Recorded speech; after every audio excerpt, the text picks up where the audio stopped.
round the table, not round the square or triangle. We come to hang at the game on Fridays as we're able. We play well here in Cumalot, we are chums and fun, but Cumalot. We're nice around the table, our host is formidable. He runs the strange, often insane, but sure he's quite unstable. He's hobby mad in Cumalot, but seems never to have done a lot.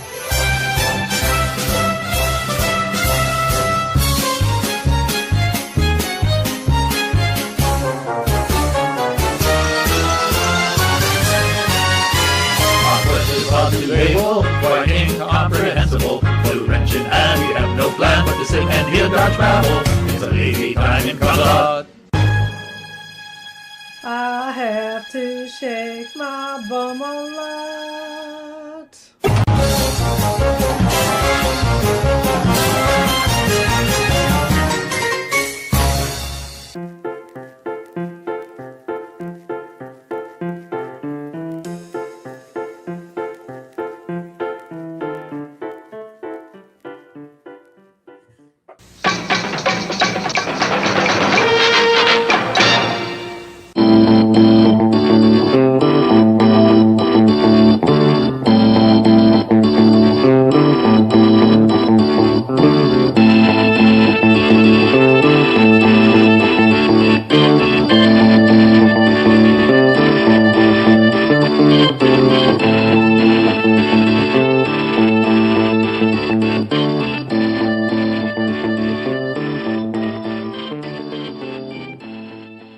This channel is a not-so-proud member of YouTube's all-encompassing special society of heavily overwhelmed layout enthusiasts.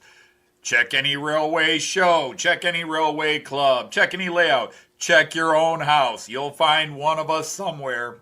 Warning, the content of this stream is not suitable for children under the age of 16. The topic, language, themes, attitude, and personality of the presenter is not appropriate for anyone, much less children under the age of 16. Topics discussed will not center on trains and will focus on anything except politics. It just happens trains are running. Any similarity between characters, situations, trains, and intelligent thoughts is strictly a coincidence. Any rebroadcast or transmission of the stream without the express written consent of Major League Baseball is strictly prohibited. Viewer discretion is advised. Remember the 3 rules for model train layouts and pretty much anything. It's your layout, do what you want as you want. Do not tell someone else what to do unless they ask you directly what they should do. Do not call out, mock, criticize, or insult another channel on your channel or anyone else's channel. Thank you for your cooperation. See it, you'll love it, and it's all done in the best possible way. Hey, everybody. It's Friday again. Welcome to the Great Meeting Hall for the Knights of the Rhomboid Table, also known as my basement and my layout.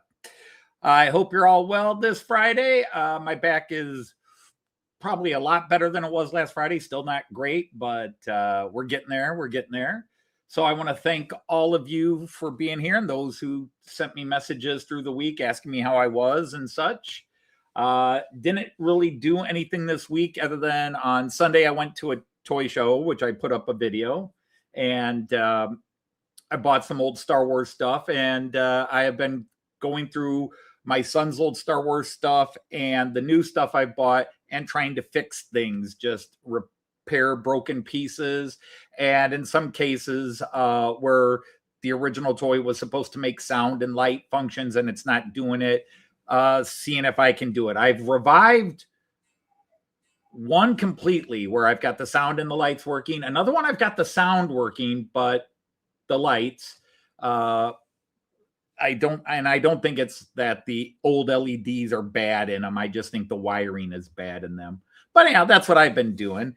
So let's go through and see who all is here today. So I'm just going down the list. If you haven't typed anything in a couple of minutes, it tends to remove you from the list. So if you're here, pop in and say hello so I can make sure I get all your fellow knights greeted. So at the top of my list, we have Sir Andy 81 here. Sir Scott from Valkyrie Junction. Sir Chuck Schreiber. Nice to have you all here. Sir Brian Jemsky. I saw you earlier, so now you're here again. Sir Andy the Hot Dog Pilot, the Royal Air Force Commander for the Knights of the Rhomboid Table. Sir Ifo Van Zon is here. Sir Jean Ricard is here. Sir John Benicki is here. Sir Martin O'Keefe is here. Thank you for the visit. Sir Mick, the Royal Barkeep, is here. Great to have you here. Hope you've been well. Tough season for our Liverpool fans, and for me, devastated, heartbroken, because both Andy Robertson is leaving and Mo Salah has announced he's departing Liverpool. So that's tough. Seems like every time I buy a jersey of one of my favorite Liverpool players, they leave. I've got a old Michael Owen and he left, and then I bought a Mo Salah one a couple of years ago and now he's gone. I pick great ones and they leave. Well. Anyhow, we've got Sir Greg from Midsummer Railway. Cool video today from the show you went to, or exhibition. We've got Sir Dino of the Model Railway Shed. We've got Sir KJ. We've got Dame Terry Elrond. Somebody else just popped on my list up above. Sir Greg from Great Northern just popped on my list. We got Sir Clyde from Newland Railway, Sir KJ from Roll on Blue. We've got Sir Tom of Couples, Sir Tom Houston, and we've got Sir Chris of the Valleys. Now, I thought I saw Tim earlier, our CEO. Sir Tim, if you're out there, howdy, howdy, hi. Of course, our Acting Sergeant at Arms, Sir Tom Couples is here. Sir Chris of the Valleys. I think I got through the list. I'm just double checking. So yeah, I think we're good. So yeah, not a lot to report other than last weekend. As I said, I went to the toy show. I also spent the weekend even with the bad back gardening because Joyce, the first weekend, literally on there's a local farmer weather thing, which is don't plant your main gardens until May 15th in this region, because that's sort of the frost cutoff. So for years and years and years, Joyce has been May 15th. If it's in the middle of the week, we go buy the flowers and plant them on the weekend. If it's on the weekend, we buy them ahead of time and we plant them. So we did a lot of planting this weekend, but my back seemed to recover it. I managed to get around the show. Fortunately, it was a small show. Very, very big walk down memory lane, going back to the decades, close to 30 years where I went to the toy shows out there all the time, and then they ended. I had been told by a dealer at the train show back in March, one of the dealers said, yeah, they are bringing the toy show back. And he told me it was the son of the guy that ran the original toy show. And I had been after I put that video up, said it in the video and put it up, I have been corrected. It is not. It's two young gentlemen that have done this on their own. I don't know what their connection is. They are connected with our train guy that runs the train show. So I apologize that I gave credit to the wrong people. But this is the problem when you repeat secondhand information. Sometimes you're not given adequate. I just trust the dealer because he's been a dealer at these shows for years. So anyhow, you're just starting to plant here. Memorial Day is the good rule in Minnesota. Now, there are some plants that they say plant early. You know, there are people I know that have their gardens going in April when we could still have snow, and April's a crazy month anyhow. We can have deep freezes and snow and so forth. In my life, I don't recall ever having snow in May, but I recall having snow in mid to late April, and that's been relatively recently. I saw Sir Eric from Wandon Eisengang, Wandon Eisengang, that's a totally different thing. Yep, so that happens.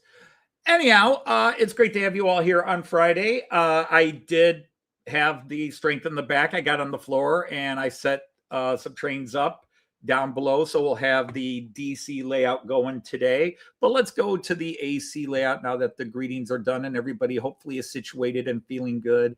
And we'll talk about the other big event here.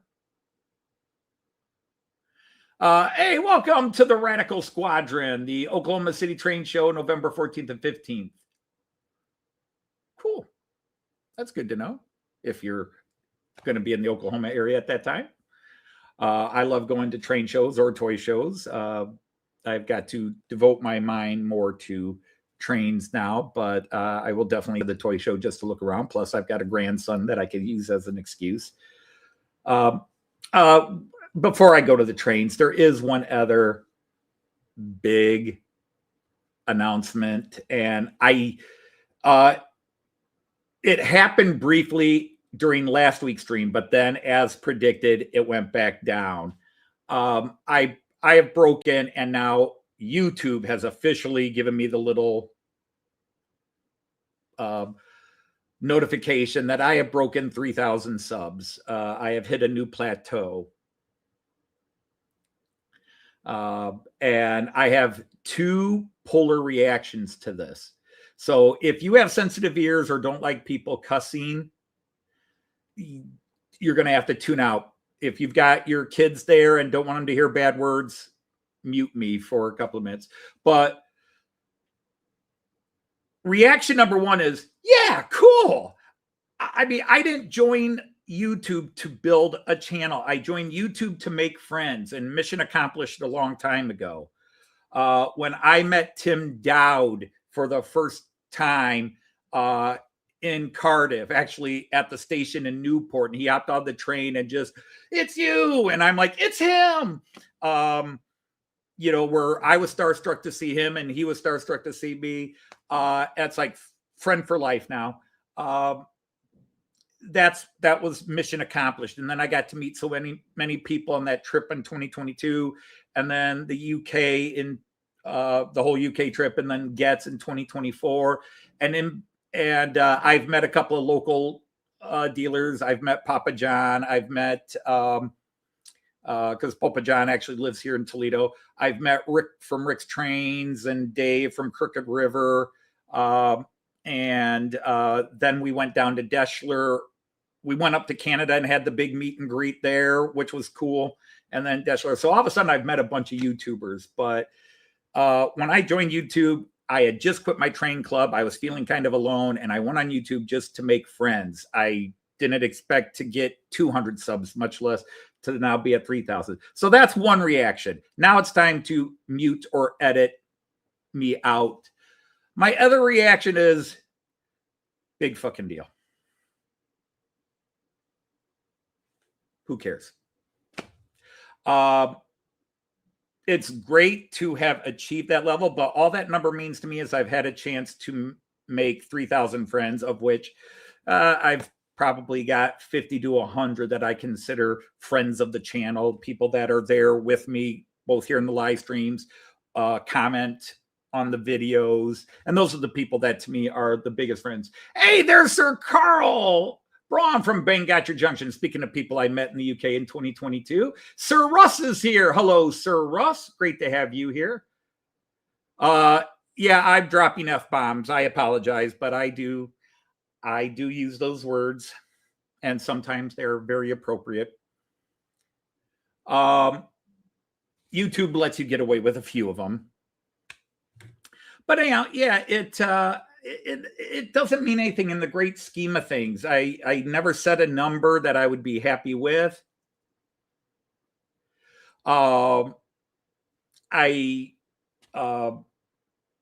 I enjoy what I do.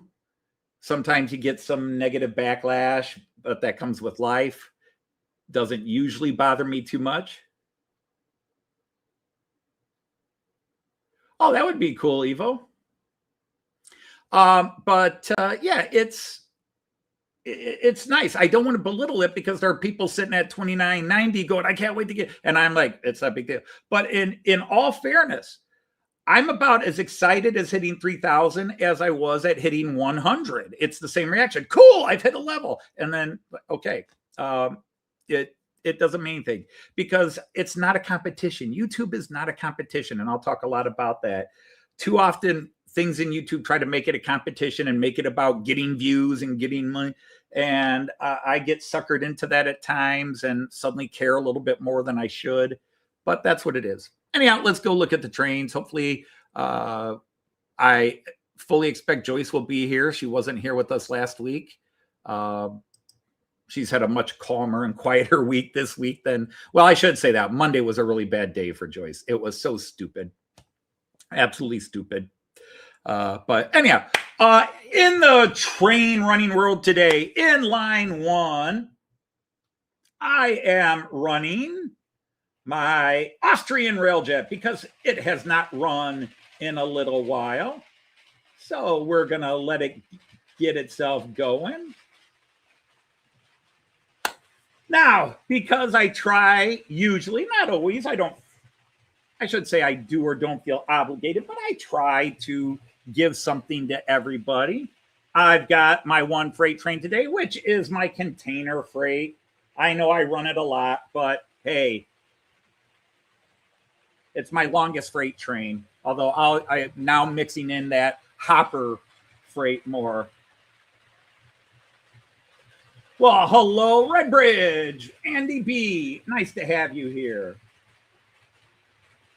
Oops. I'm going to slow down the Railjet just a little bit so people can admire it more. All right, in line 3, speaking of Railjets, we have, got to make sure I got him going the right way. Nope, I did. Go figure. That's right, because he's backwards. I have nothing. He's running reverse because that's how I know I had some of you excited. He's going to run it. He's going to run it. Cab first. No, I'm not.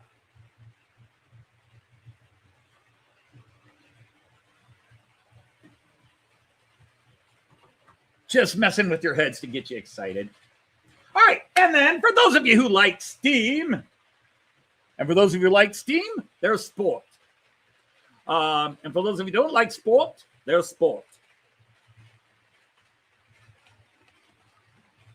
I am running a Class 03 as a heritage train today with a bunch of cars and a not matching restaurant car, or at least technically not matching, but it is a heritage train, and sometimes they just throw them together because I have the right Speisewagen restaurant car to go with this train, except it doesn't have the right couplers. I have 3 versions of it, and they all have the small hook tension lock. But we're going to run that little Class 03.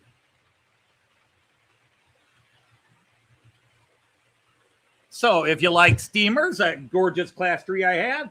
And then if you just like odd colors on trains, We've got the Flixtrain here for you. Whoops. Which way you going, fella? Why did I have you backwards? I don't know, but I did.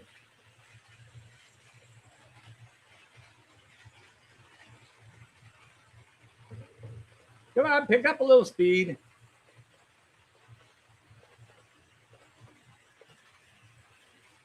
And then way in the back, for those of you who like shunters, we have a 363 shunter back there pulling some tankers because I had no idea what to do with him. Whoops, he's going the wrong way, kids.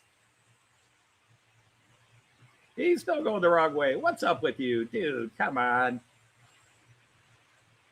Chugga, chugga, chugga, chugga. There he goes. There he goes.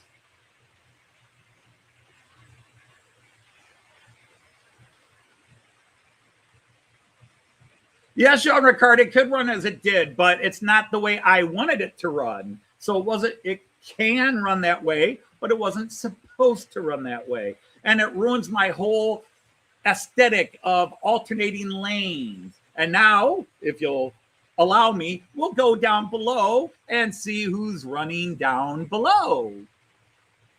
And hopefully this works. I gave it a test. It seemed to be okay, although I did need to do a little bit of work on this F7 down there. But, so down below, down in the depths of Hades, I'm running an American train here, and it's the longest train I've ever run down here. It is, I believe, 8 cars. 1, 2, 3, 4, 5, 6, 7, 8. It's 8 cars because I picked up a couple of these at the train show a few weeks ago, back in March. Whoops! And they separated. Darn it, it figures. Once I get it going live, it separates. Uncouples. Come back here, you. What are you doing? You ran fine in testing.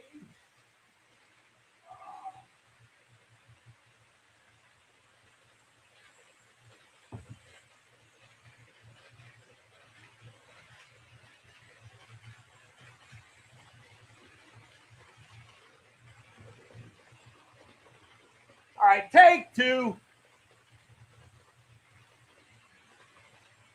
Come on, you can do it. You can do it.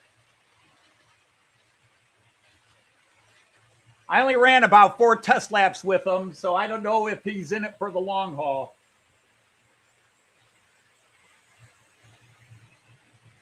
And in the other lane, we're running that Class 73 Beatles singles from Liverpool train. Oh, come on, dude. I have faith in you.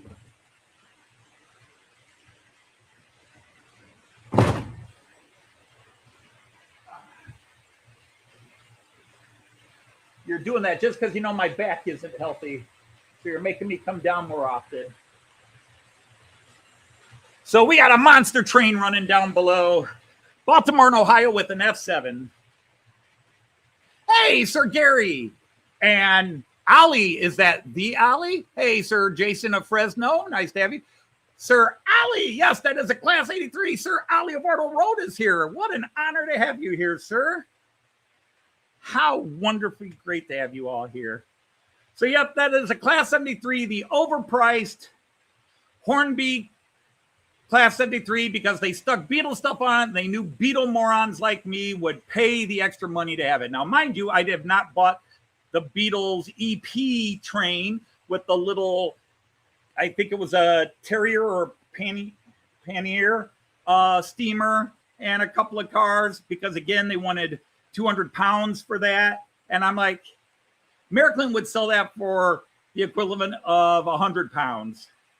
So, I didn't buy that one.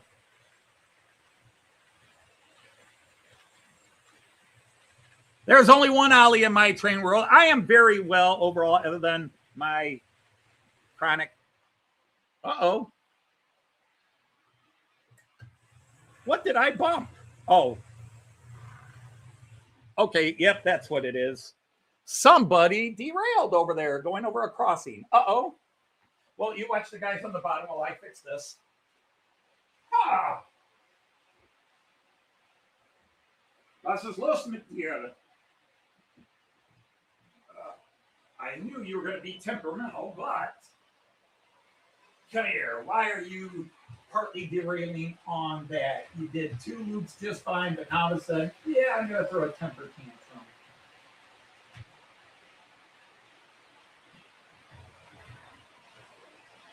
How many of you derailed?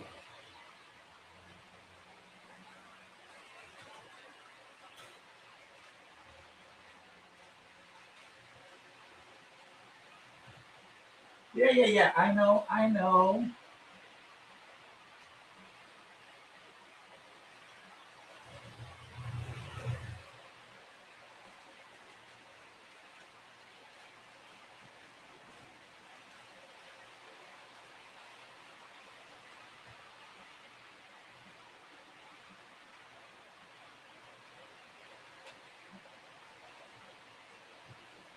The reason all you cars are being petulant, you're just mad I haven't run you in a while?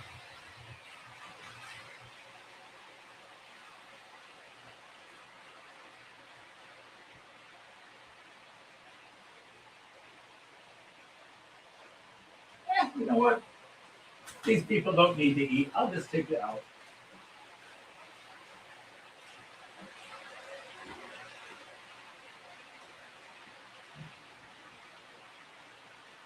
One incident, warm up, and then all of a sudden this.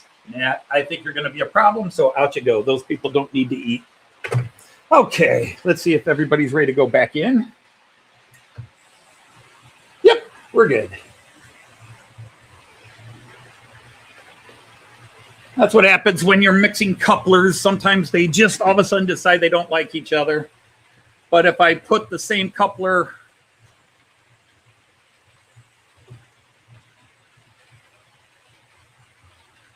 Uh-oh, we got a real problem. Why the hell is that coming out?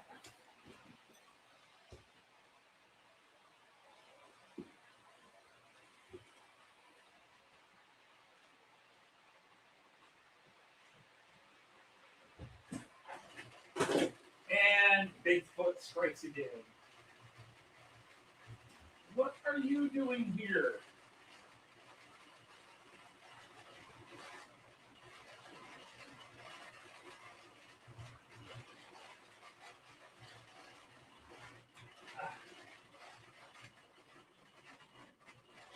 All right. Sorry, my big feet just kicked something over, so I'm going to have to stop everything. I had my IC4 just randomly came out onto the tracks, just started up and started moving. What are you doing? And then when I was going back here, I kicked it with my feet. What in the hell, man? Just random glitches. Why did you just randomly decide to start coming out here?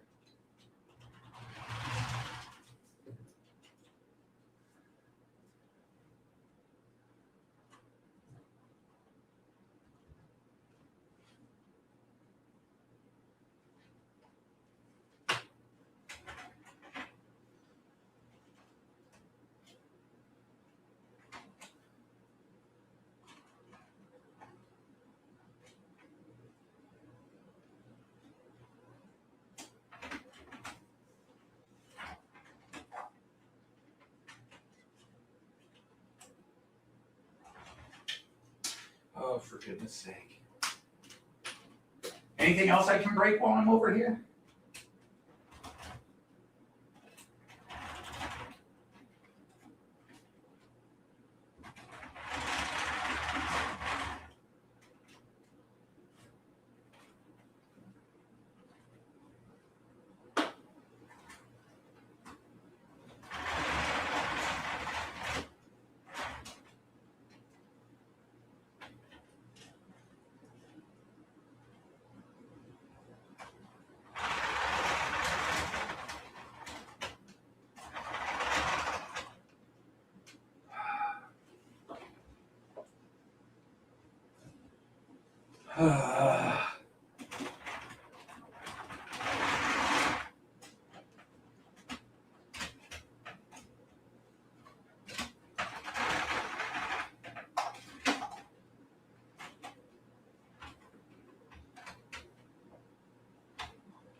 What caused you to suddenly get moving? I'll find out when I get over to the board.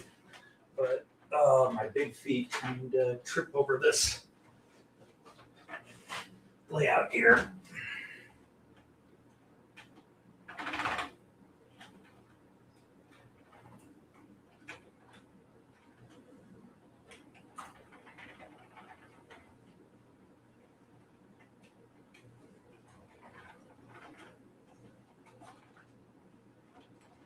There we go.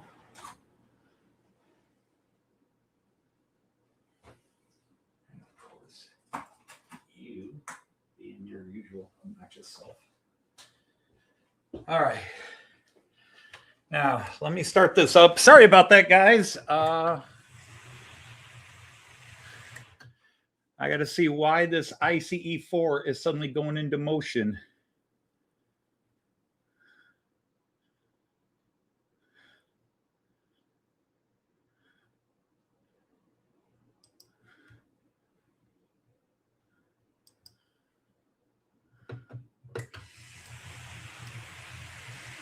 There we go. All right. Yeah, it just randomly started. I just have to click on one of its functions and tell it to stop, and then all of a sudden it does that. And now another problem. Oh my God, the gremlins are getting at me today after giving me the week off last week. The Austrian Railjet just derailed. Well, this might be a time to just call it quits. I don't know what's going on here or why, but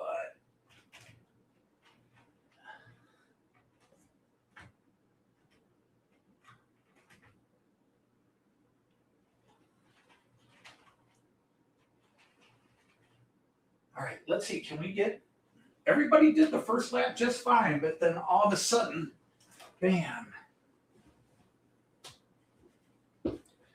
Seems again, I actually did some testing this week to make sure everything was okay, and everything was fine except for the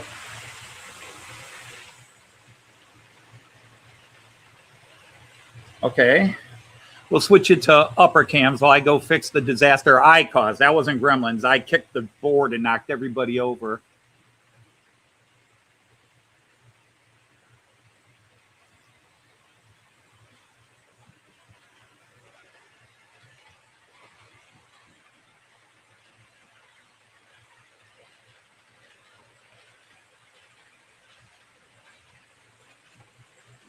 Okay, now down to fix the disaster I just caused. Okay.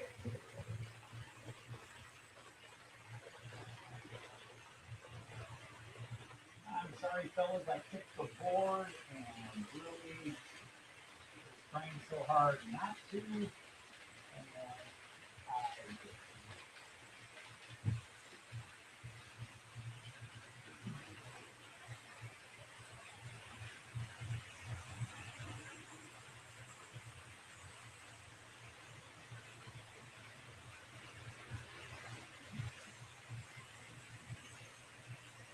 okay.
I can't win.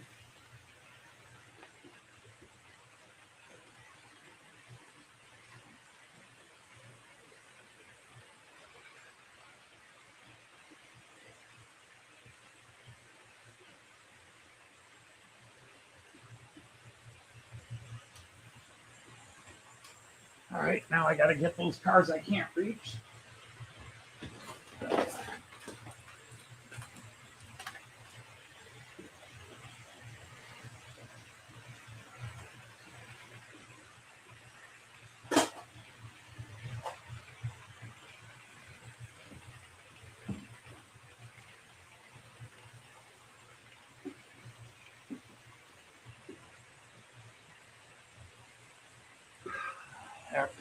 Railjet just derailed again.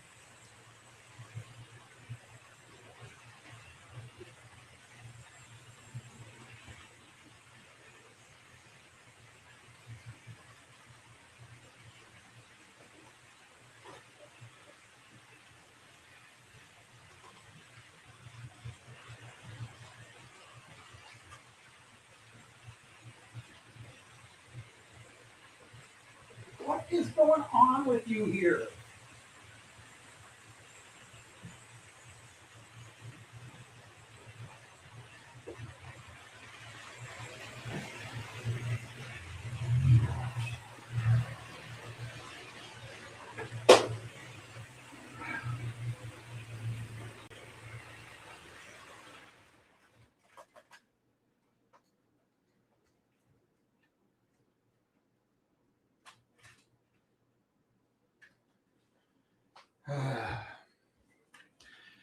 And just shorted out the system.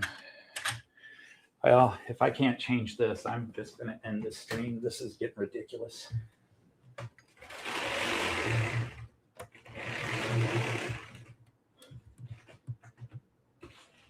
Why are you derailing?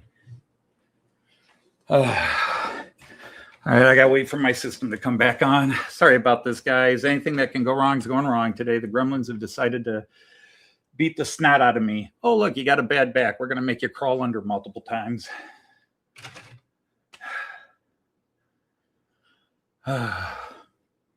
Hey, Sir Jeff, how are you? Welcome in. No, hand of God was Diego Maradona. All right, now.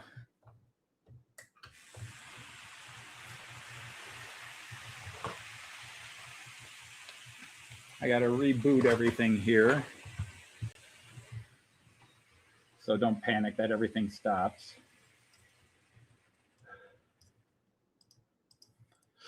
All right.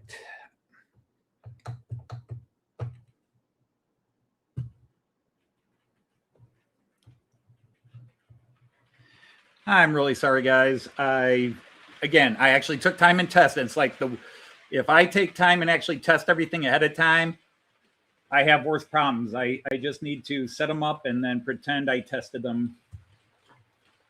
All right.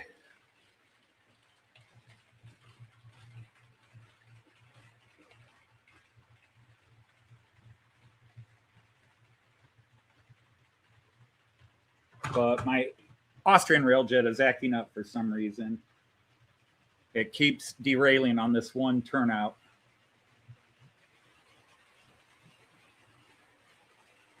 Going over this double slip.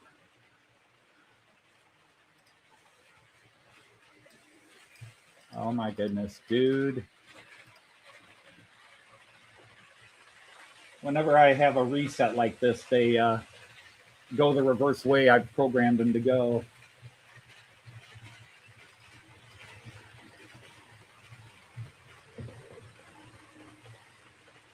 I'm going to stop you for now until I get everybody else going and make sure everything's good. All right, so now I need the 03 to go.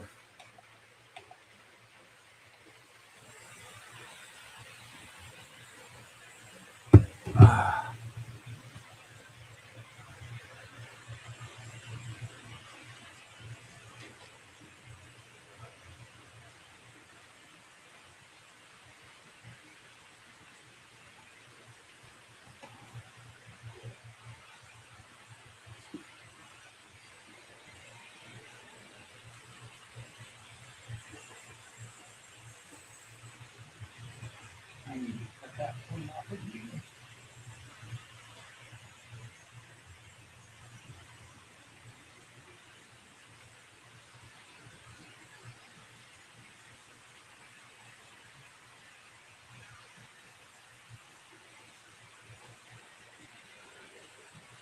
All right.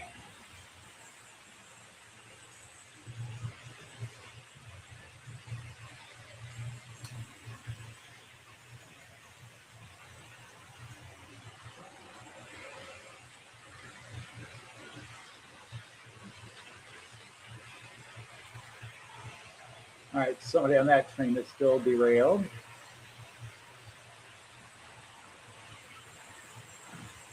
Okay, I can see it now. Oh, these bogies are hard when it's a three-way bogey.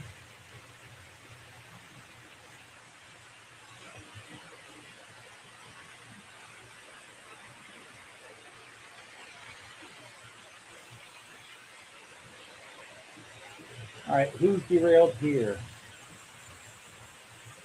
Nobody.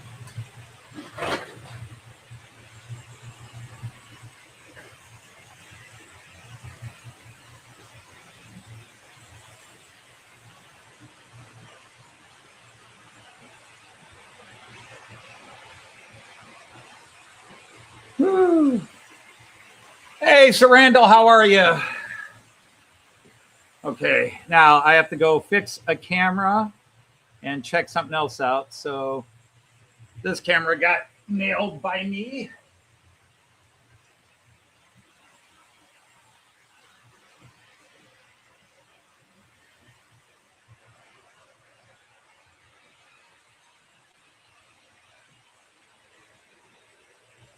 Okay, that'll do.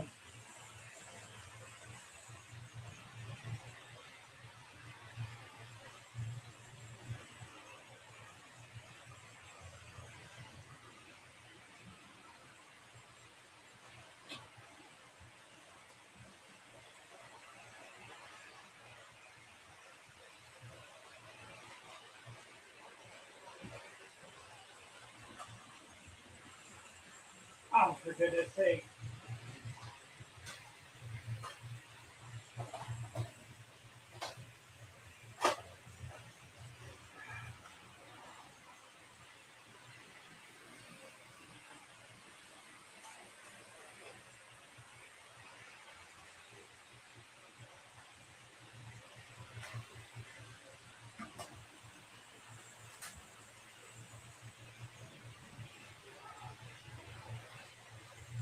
Oh. Oh. And this is why I prefer good old Märklin couplers. These KD knuckle couplers on these cars are crap. Or horn couplers, whatever they're called. Okay.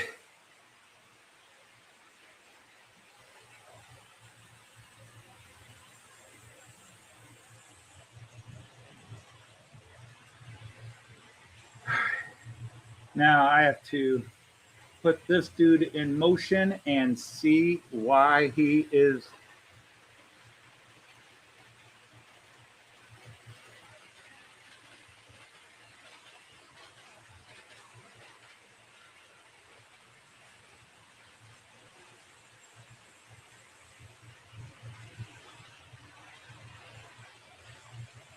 Okay, went smooth that time. Hey, Sir Chris, Model Train Aficionado. Welcome into the Gremlins. Have got a grudge today because I'm having all kinds of problems, and 2 more problems just emerged. Oh my God, what is going on? Jesus Christ.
is going on today? For Christ's sake, every time you turn around, another freaking car uncouples or derails somewhere.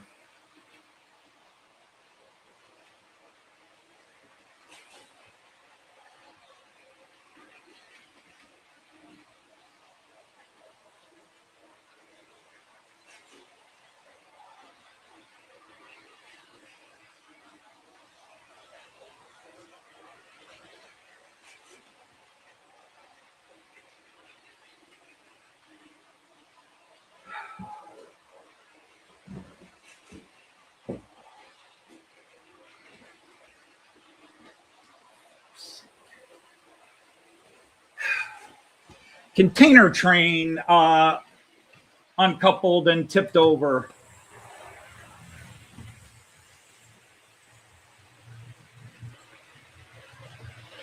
Now what?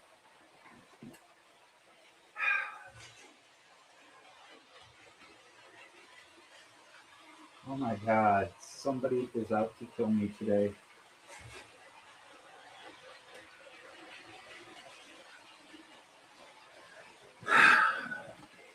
This is ridiculous.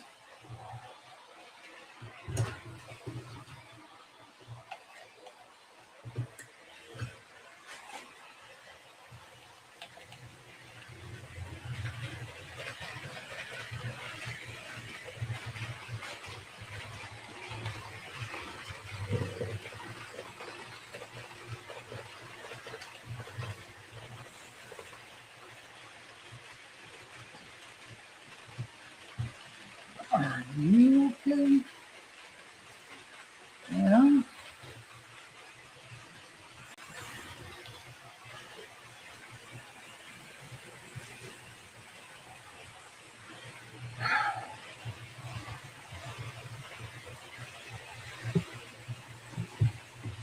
Yeah, unfortunately, John, when it happens here, it like happens at mega speed and mega insanity. It's like, it can't be just one little thing I get wrong and fix. It's like, oh yeah, I tested everything. Everything was good. I had time to test everything. And, oh, okay, well, now everything's going to go wrong. And it's not even a consistent problem. It's different trains are uncoupling or derailing or bouncing or just starting randomly on their own.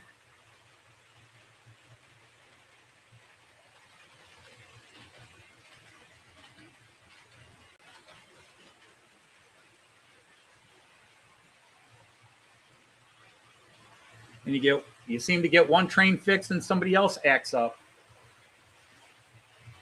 And, you know, it's not like it's the same problem. It's not like we're stalling out or anything like that.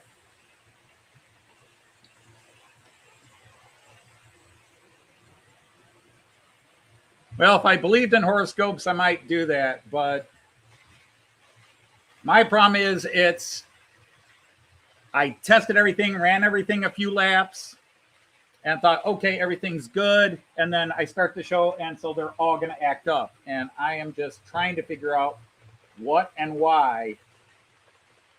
Different lanes, different locations, different problems. My Railjet that always runs smooth is hopping over this one turnout, but now it seems to be smooth. And I still got to get the down under stuff going again. That little dude's running all by himself.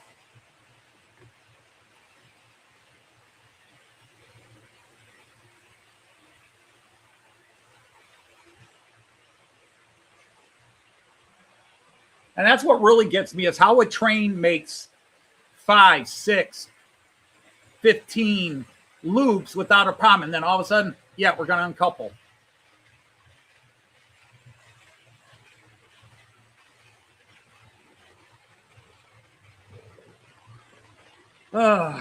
Okay. Well, now that you're not pulling all those cars. Whoops, wrong one.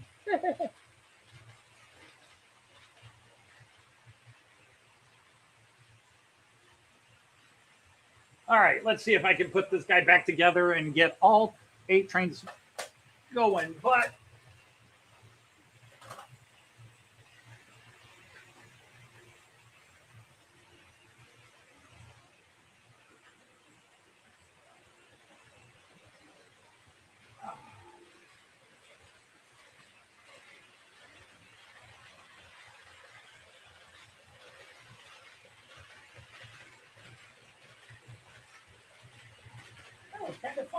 you go with 6 cars, and then all of a sudden, oh, are we missing one? We must be.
Ah.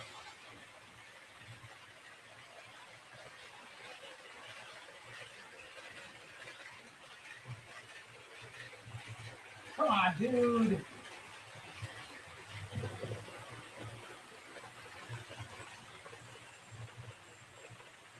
Why are you not staying on?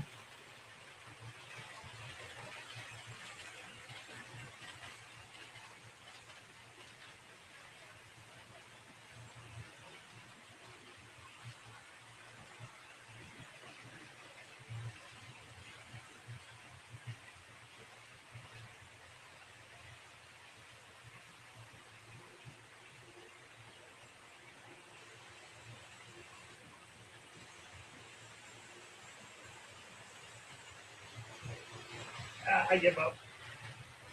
Something keeps derailing on that one, and I can't seem to line it up. It's that 6 axles. Oh, well.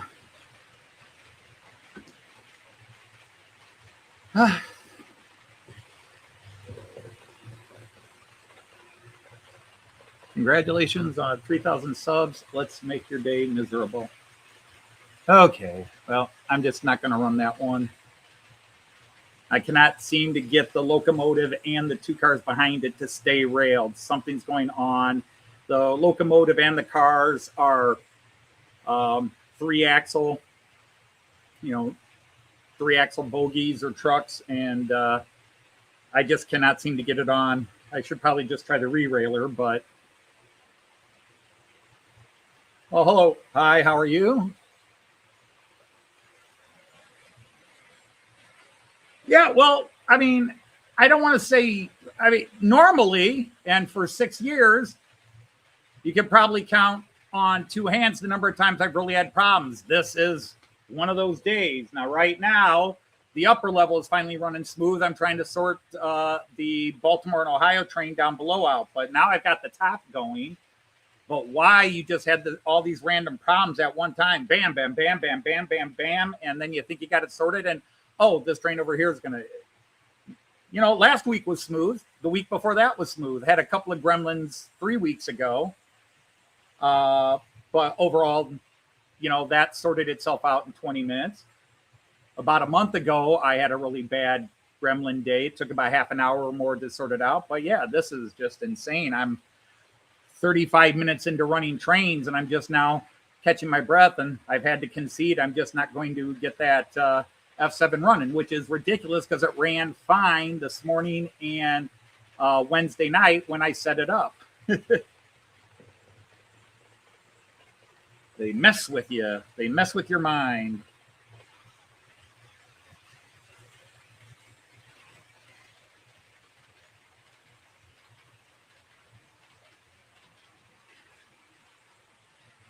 And Thomas from Split Rock is here. Hello, Sir Thomas. And Ray Central. Hello, Paul Berry. I do not know any 3-rail train shops in London. When I was in the UK in 2022, I only went to 3 train shops, and that was one in York, famous one in York. We stopped off at one in Edinburgh, and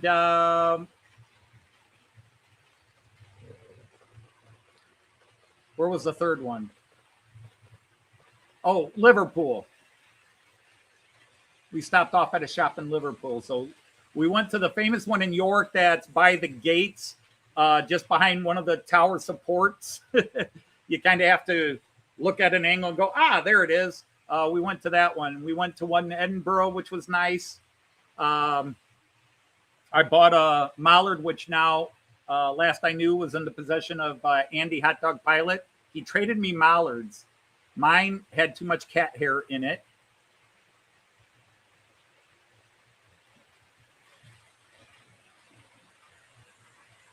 Märklin. I don't know if M-Track is significantly different. I mean, there's clearly major differences in some ways. It's metal versus C-Track. But they have the same basic principles. Going to K-Track, Märklin K-Track, which is their most realistic looking track, that would be the one for me that would drive me crazy, I think, because then you have to do the wiring. You don't have the easy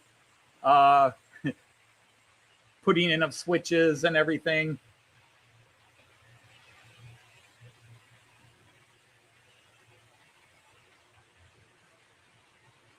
Just got that little bump there.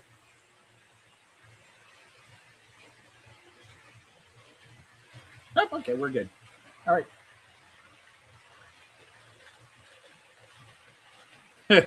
Cough the fur ball. You know, if I would have gone to a lot more train shops in the UK 2 years later. It was, I wasn't doing DC or 00 trains, but when I went to the UK, I was bound and determined to get a Mallard because it's a famous steamer and, well, it's a famous locomotive. And it's my favorite steam locomotive in any country. The Mallard is my favorite. Or maybe the A4, because to be honest, the Silver Fox I think is kind of cool, even more cool looking than Mallard. But Mallard is that glorious A4 design, and it's the famous name. You know, I don't know who you would say. I would assume the Flying Scotsman is the more famous steam locomotive from the UK, if not the most famous steam locomotive in the world. But the Mallard, I mean, what did the Flying Scotsman do? The Mallard set the steam speed record. It should be more famous. But anyhow, I love the A4 design. I think it's the coolest design of any locomotive anywhere in the world. That's a personal opinion. You do not have to agree, and we can agree to argue over it if you want.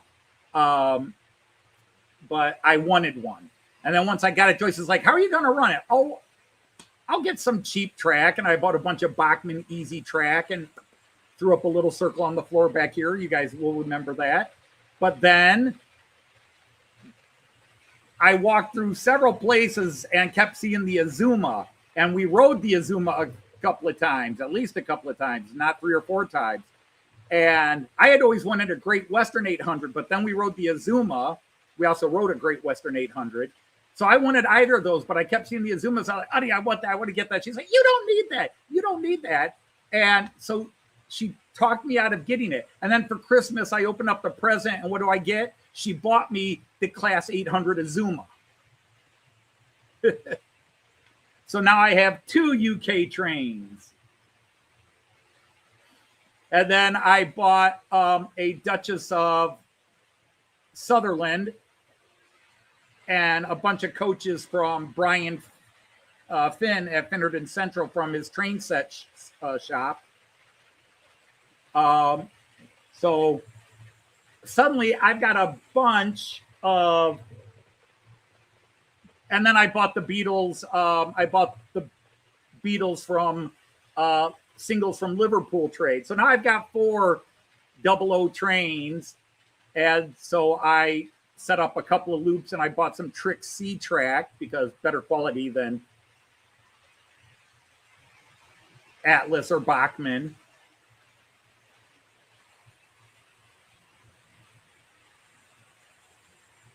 Oh, you rode the Vectron Railjet? Cool. And an IC3 Neo. I've ridden an IC3 Neo. I just need to buy one, but I was waiting for Märklin to make it. Roco makes one. And the AC version is due out later this year. Well, the chat had to be moving. I wasn't doing anything to keep to entertain. You had to entertain yourselves for a while. But yeah, so I eventually, this was in the way, having the trains on the floor here, especially 2 loops was in the way, that big long table was in the way, and finally I moved the 00, or I call it the DC layout, because then I bought Herb's collection, and half the trains in his collection were DC. So now I've got a crap load of trains that are not 3-rail and are analog. So they're DC and they're DC. They're 2-rail analog. So I moved this layout under here, set it up, and it's been kind of nice to have run the UK trains. So by the time I went to get, I bought that, you know, I have the tracks to run 00 stock. And so I bought that Daypool Scots Rail Class 68, which is one of my favorite locomotives, period. With the Märklin, with everything else, that Daypool Class 68, it's just sharp. It's a gorgeous runner. The livery on it is just awesome. It's just one of my favorite locomotives, period. 2-rail or 3-rail, Märklin, and it's a Daypool. There are German guys that I knew that, hearing me say this Daypool's as good as anything I've got, would revoke my Märklin membership. But it's a fabulous little locomotive. It runs great. It does great things. It is analog, but the price was, I paid £105 for it.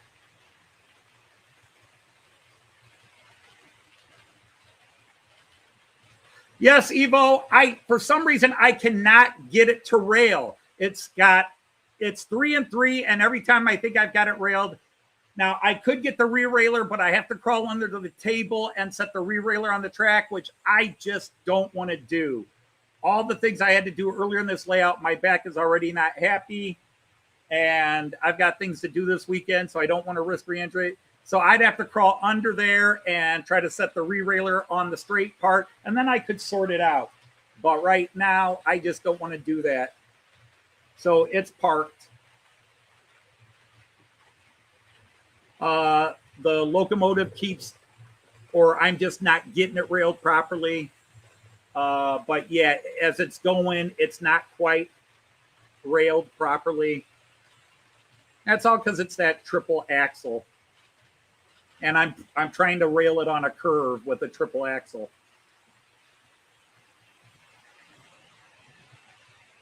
Oh, you saw the Czech Pendolino in Prague? I did see a Pendolino when we were in Prague, just briefly. It was taken off when Joyce and I arrived in Prague, which I think is cool, although most people don't like the Pendolinos. Even the Czech people we met and talked about trains with, they don't like the Pendolinos for some reason. I think they look cool.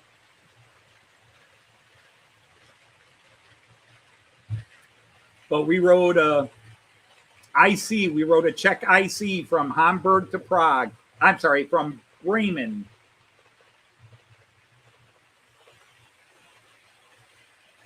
Nope. Totally wrong. The train started in Hamburg. We picked it up in Dresden and rode it to Prague.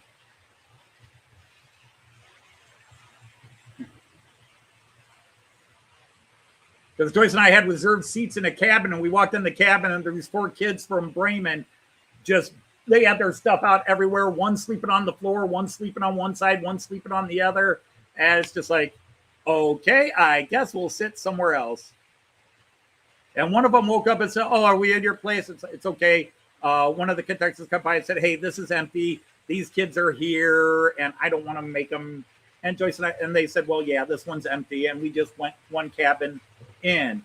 But gradually, somewhere, our first stop in the Czech Republic, a family got on, and they won the cabin we were in, and the German kids had awakened, so we had to move into that cabin because everything else was filled.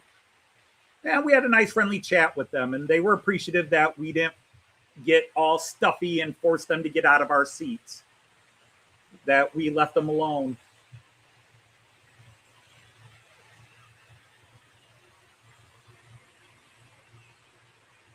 Well, Evil, that could be confusing, but the one that gets me is the Czech-Danish Railjet. I forget what they call it, or not Railjet, Intercity. It's that special line that runs Copenhagen to Prague, where they run Railjet cars, but it's pulled by a Czech Vectron, but the cab is behind the locomotive. They have the cab, the locomotive, the cab, and then all the cars. That's just weird to me.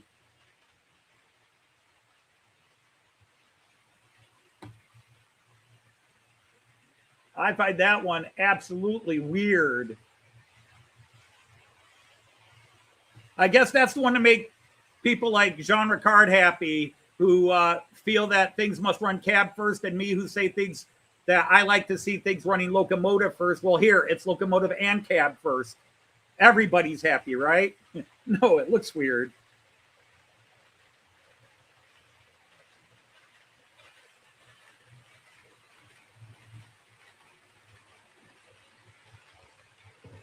Hey, there's Raymond Legs. How are you, Raymond Legs?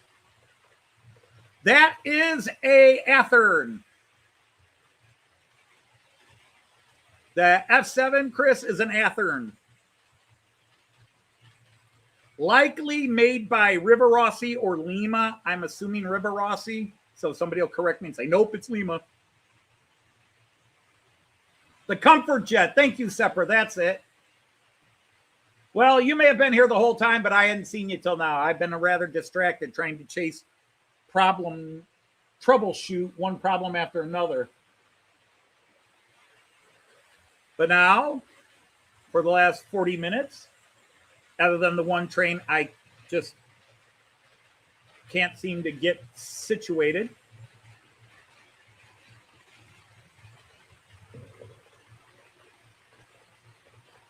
See, I wish I had more room down there because I would have put a straight for this exact reason. But I just have curve. I have a radius 3 curve and radius 2 curve.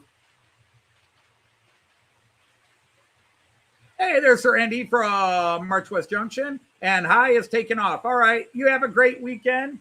By the way, speaking of weekends, to all my American friends, happy Memorial Day weekend. And remember, Memorial Day is celebrating, or I shouldn't say celebrating, is honoring those who made the ultimate sacrifice in military service.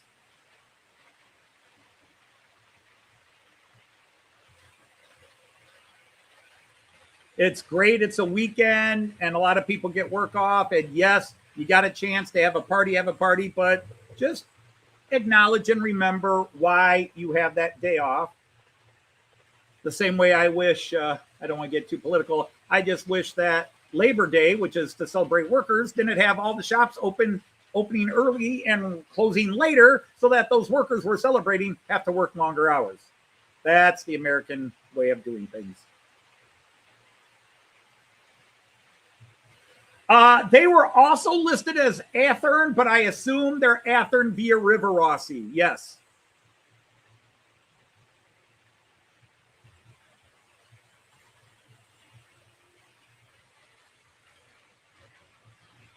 But yes, the train, the locomotive, and the cars are all Athearn via Rivarossi.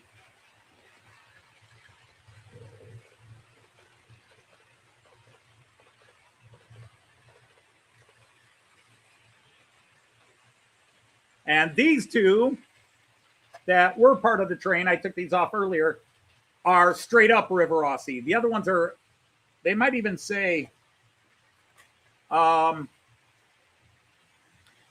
me correct myself. The cars are not Athearn, they're AHM via Rivarossi. They're AHM. And all right, we've been on this camera for 30 minutes, so let's change things. Anybody coming that way? Eventually.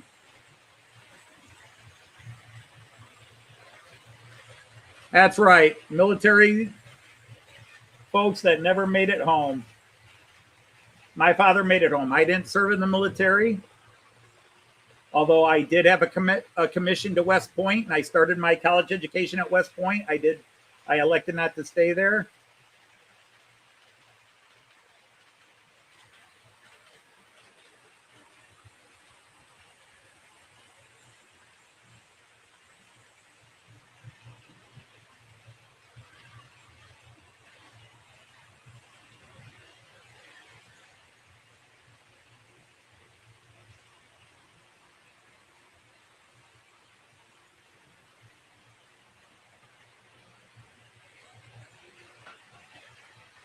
Let's give that Czech Railjet a bit more speed.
Oh, wrong one, dummy, wrong one.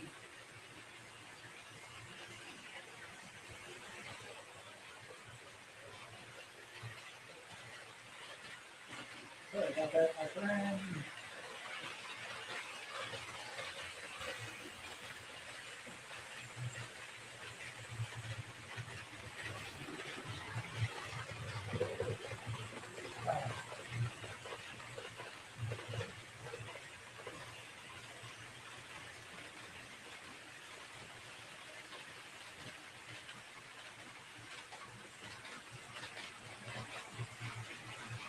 Aha! I see the problem.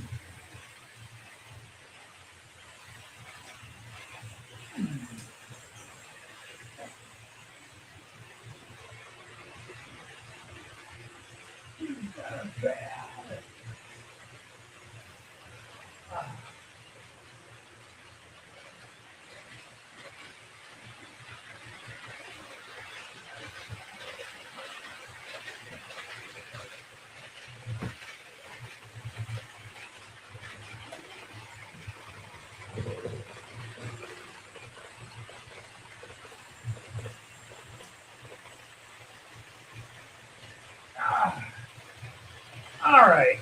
Well, now I can see the problem. You are bent or broken because you have no play in you. That's got play.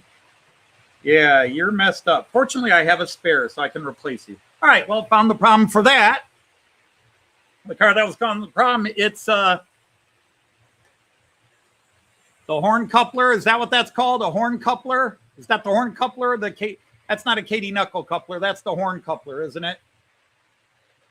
Can y'all see that?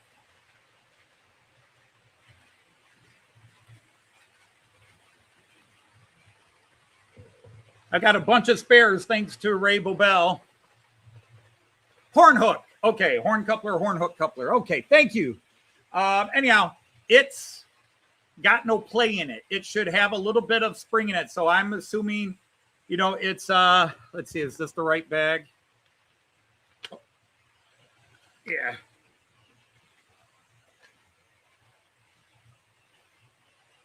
Nope, that's the KD number 17. Okay, so I must have put them away. But anyhow, I've got a whole bunch of spares there. Yeah, easier said than done because I'd have to order them and they got to fit like that. And yes, I would want to replace these, but I went with what came with it. You know, the goal is not to spend a lot of money on this secondary train stuff.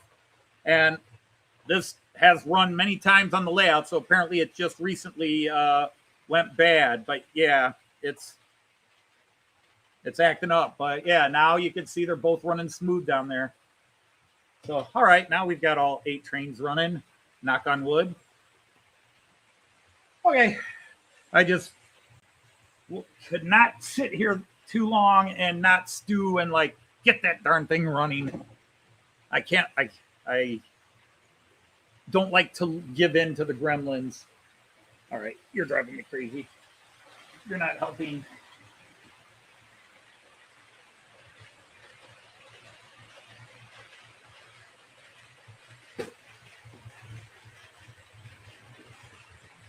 Horn hook bogus. Yep. So yeah, I will. Something I can look for maybe in Germany at a shop and see if I can get a bunch of the proper ones. You know, it's the ones that have, you know, you have the little circle and the hook. I'm trying to think where I put my other ones. Because I bought some KD couplers because one set of trains I have the KD knuckle couplers. And then this set of cars has the horn hooks. And yeah, personally, I would like to get them all Märklin so I could just put them up here and run them with the American logo. That's the big disappointment this year. Hey, Monsville, how are you? I fought the gremlins the first 40 minutes of the trains, but since then we seem to be okay. Just a lot of gremlins. And again, if you like to see Australian and UK trains, and you like to see amazing repairs, some cool videos, and somebody's got 6 different layouts, go to Monsville's channel. Most of you know Monsville. They come to your live streams. They comment on your videos. Sort of like Hot Dog Pilot Andy. They're omnipresent. I don't know when Andy sleeps, to be honest, other than when he leaves a late night live stream I'm in and says, I got to get up in the morning. Good night.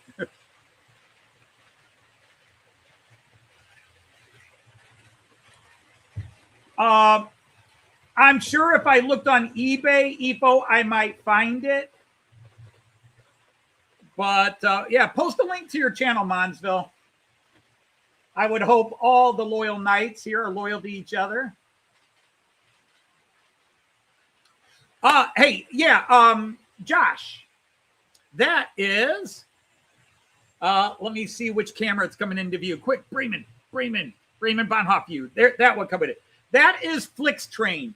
Flix is a private company. It runs bus services in a lot of Europe, including Germany, but also in the UK. But I don't think it. I think they lost their train licensing in the US or in the UK. But they run a private train service in Germany. They cover some of the German regional routes as well as some cross-country routes. I love the livery on them. I think they're great, but I don't like the company. Having said that, I've used the company. Excuse me.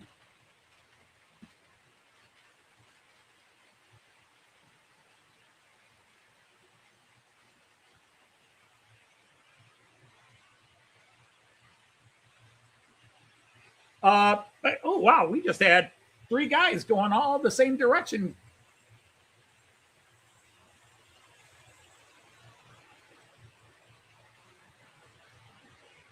And there we're going to have 1, 2, 3, 4, 5. Hey, we just had a 5-way meet up there. Yeah, the 363 coming around their corner right now. You're late. Oh, you didn't even see him. He wasn't. He wasn't in that video.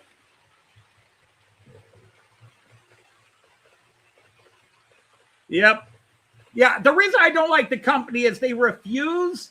I don't know why Deutsche Bahn worked with them. But Deutsche Bahn gave them a license to take over some routes as well as to run some express, but not high-speed cross-state line trains, I guess. But Flix does not honor the German state tickets. If you want to ride a Flix train, you have to buy directly from Flix, and you can only ride a Flix route. When you buy a state ticket, you can ride any company's trains, Deutsche Bahn or private, and they all acknowledge it, but Flix is a little different.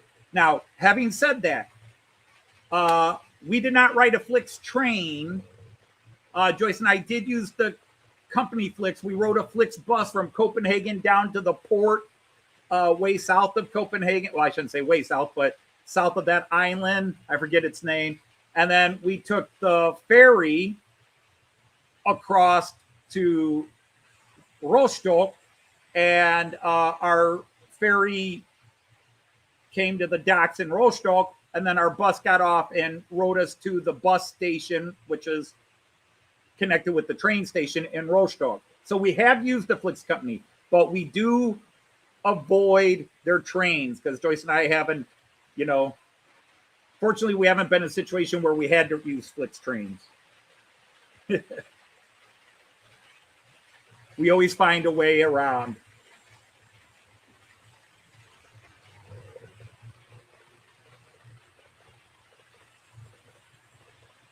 No, Raymond. The only way it works is if you're in Italy and your train is going to Germany, and it's a quote German train, then yes.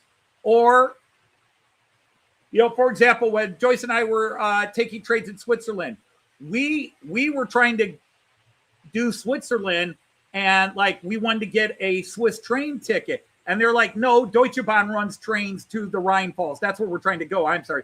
And Deutsche Bahn, they said, you don't need it. You've got your Deutsche Bahn ticket, and that covers if you take the Deutsche Bahn train to the Rhine Falls. So, okay, so we're riding a German train in Switzerland, so our ticket was valid. But if we had wanted to go anywhere else and it wasn't a German train, then our ticket was not valid. We would have had to have bought a new route. But as long as it's a German train operated by Deutsche Bahn, then yes. But the minute it's FS, even though Deutsche Bahn owns it, nope, because the money goes to, since they're state railways, the money goes to the state.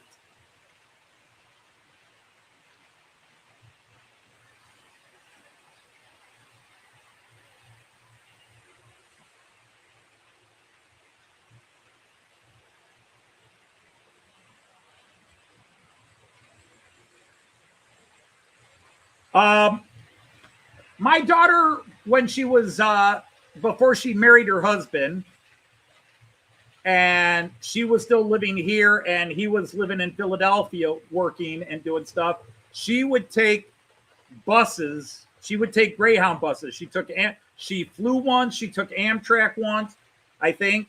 Lynn can correct me if she's listening in the background. But she took Greyhound bus a couple of times, and she would have to tell you how her trip was. I have never done Greyhound bus. I will say Joyce and I did not mind our Flix bus. Now, mind you, we actually had front seats on the top level. So we had the best seats on the bus. When I booked that trip, they let you pick your seats. And I said, Joyce, do you want to sit bottom or top? She said, take seats on the top. And I said, we can have the front two seats. And she's like, yeah, get it. So we took those, and we enjoyed the trip. It was a fun experience. It was a fun experience. The Flix bus, the ferry, because that was the first time we had taken a big ferry. No, second time we had taken a big ferry, because when Jean Ricard drove us to Copenhagen, we took a ferry from that little peninsula, south of Abeltoft, around the bay and south from Aarhus, but straight down the line from Abeltoft. We took that across to the island of Odense. We took a ferry, and then we went across to Copenhagen by car. And we stopped off at the tram museum while we were there, which was very cool.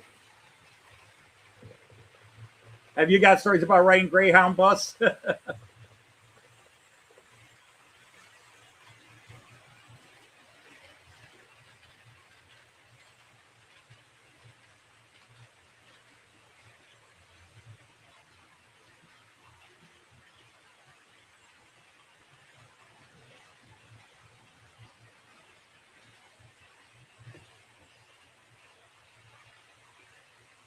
I do like that view when it gets busy.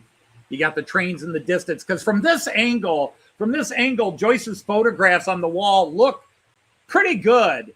And again, that is not official backdrop. That is, Joyce took a series of panoramic pictures from a train on our way from Bremen to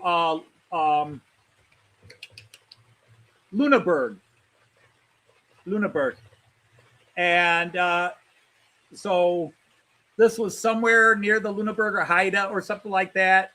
But Joyce took a series of pictures.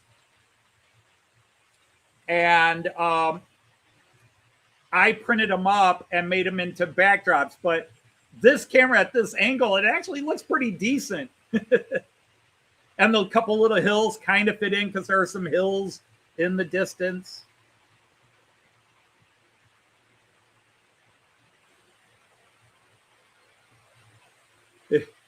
If you take Greyhound, the toilet will be stinky, you guarantee.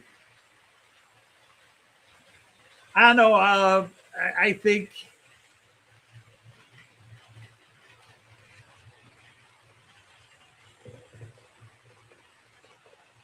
to be honest, I've been on trains where the toilets were not in good shape, but it's never been specific to a company. It's never been specific to a company.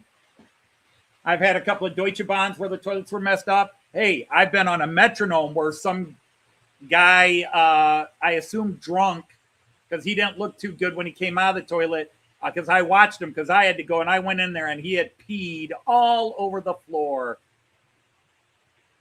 And there was an attendant. I said, "Did you see that guy that came out?" Yeah. I opened the door and said, "Ta-da!"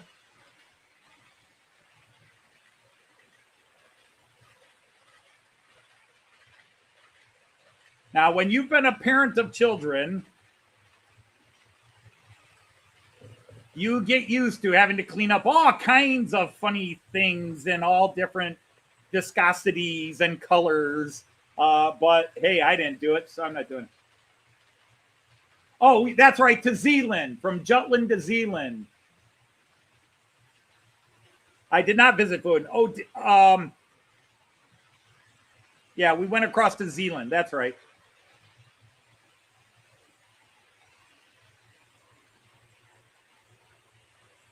Yeah, I knew it was wrong. I just suddenly forgot which island was which. But you're right. We went across to Zealand, and then we drove across. We went down to the Tram and Trolley Museum, which was very cool, and then went over to Copenhagen, which is very cool. Speaking of which, our buddy, hey there, Sir Ewan. How wonderful to have you here. Great video you posted of your latest update of your amazing layout. And there's Sir Steve from Worthington. Well, that's fine. Thanks for coming in from the lurking. We don't mind lurkers at all.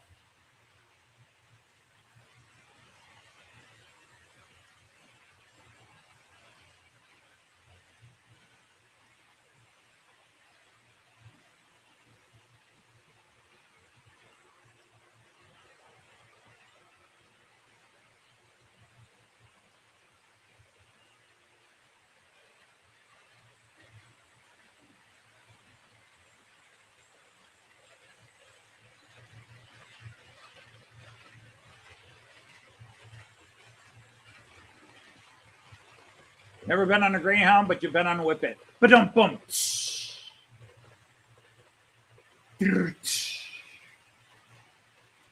Give that man a drum roll. Give that man a timpani roll.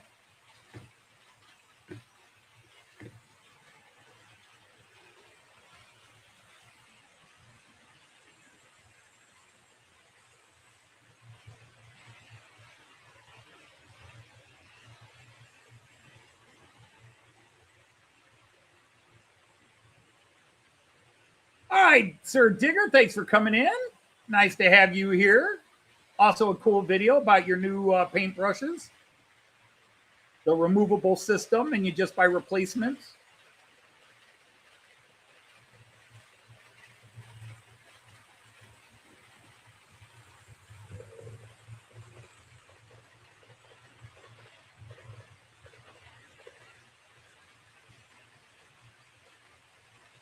Rather have a sausage roll. Yeah, Joyce and I actually like the sausage rolls we had in the UK. I think we had them once. I had fish and chips 3 times. Joyce had fish and chips twice and decided that was enough.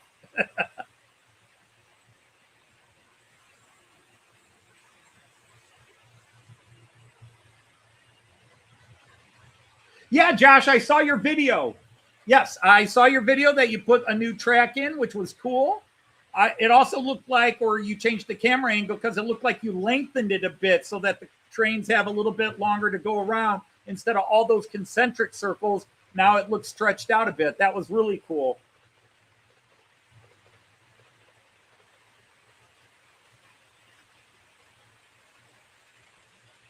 I even commented, told you I liked it.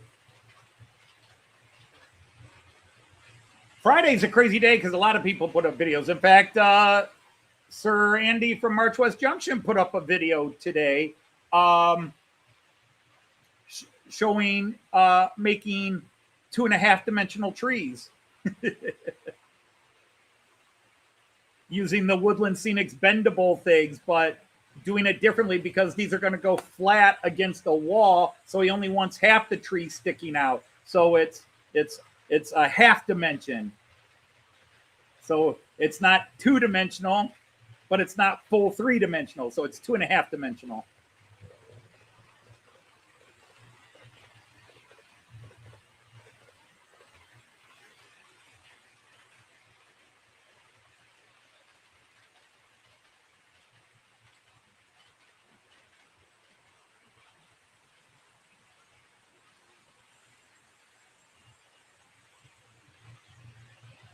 Hey, there's Sir Kieran. Howdy, Kieran. Joyce and I here. Yeah, hopefully she'll be here. Weihnachtsmeingleis. Yep. It's confusing when there's more than one. I have never been in a British chat that had just one Andy. I have been in chats where there's been 6 or 7 Andys. I have been in American chats where there are quite a few guys named John.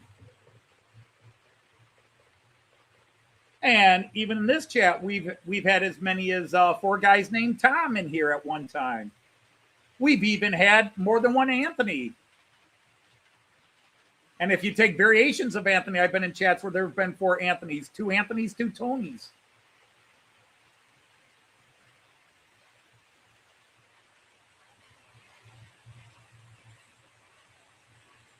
Yeah, my grandfather was Andrew, my mom's mom.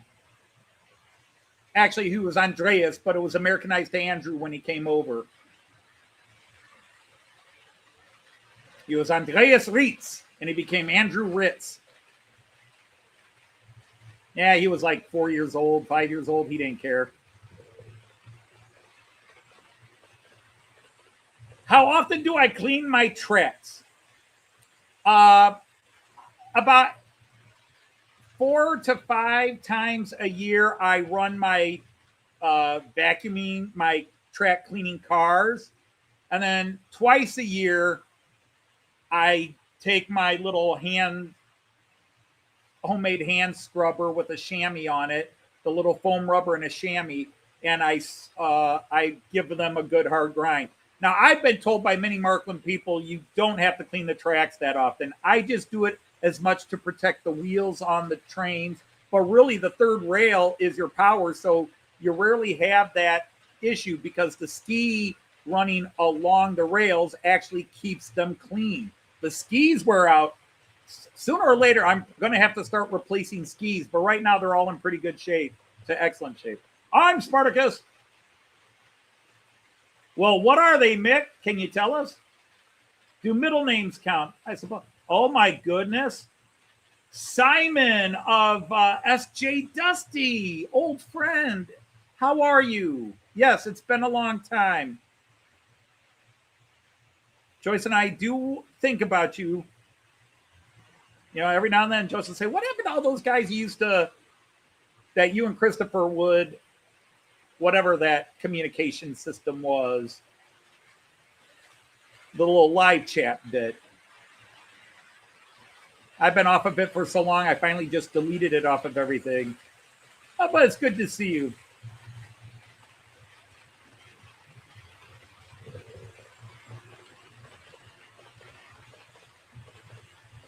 Yeah, and yes, they do Danish and German and English on that website. So if you want to learn about it, it's great because it's an awesome place. I'm very happy. Joyce and I had a great time there. Even when a certain Dane demanded we entertain him by riding the little rail bike. You are going to entertain me, and Joyce is going to ride this bike first, and then you are going to ride this bike, and then you two are going to ride it together. Okay, Jean, I guess we'll do it for you since you drove us here. Class 37 and Class 60. Okay. I'm intrigued with Class 37 because it always depends on the livery. Class 60, not bad. No, Ray, you can get a day pool cleaner, and the thing is the day pool cleaner will clean the rails, whether it's 2-rail or 3-rail. It'll clean the rails. It just won't clean the middle nub. So yeah, the day pool cleaner's fine. The Piko, actually, Piko, Piko, the German Piko, is highly recommended. And it's not that expensive. It's about the same as the day pool, although I think on the aftermarket you can get day pools for less. But the Piko rail cleaning car, track cleaning car is highly recommended by a lot of guys I knew. It's just that all the Märklin guys were like, well, if you are going to have the C-Track and you are going to run good Märklin trades, you need to have the Lux. They're the most expensive, but they're the best. So I got talked into buying the Lux.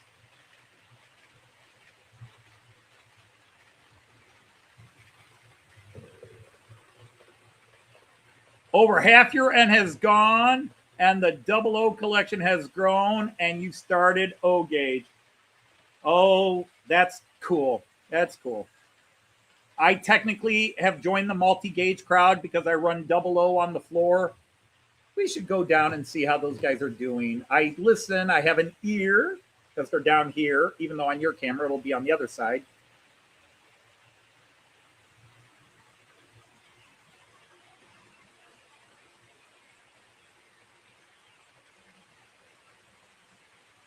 Oh, we've had a stop.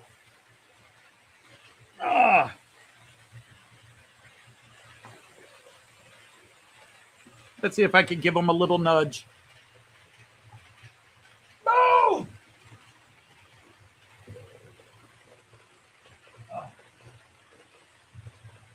You task me. You task me.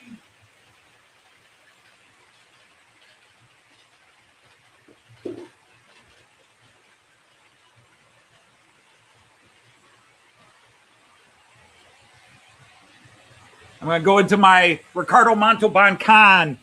He tasks me. He tasks me.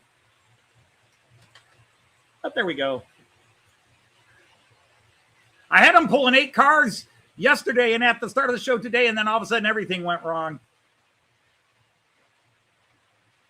He's going way too fast, but I think he's less likely to stall out. I'll slow him down a bit.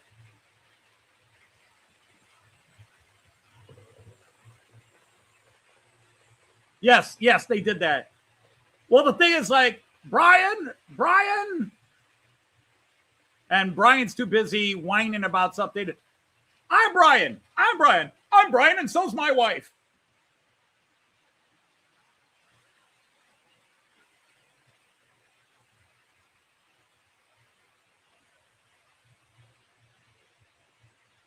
With Dylan, your Maine Coon, those are big cats. I'm Spartacus and so's my wife. Yeah, well, yeah, Python. I'm Brian and so's my wife. But why not take the parody and take it back and make it a double parody? I'm Spartacus and so's my wife. Hey, Sir Anthony Borden, how are you? Great to have you here. Great to see you here.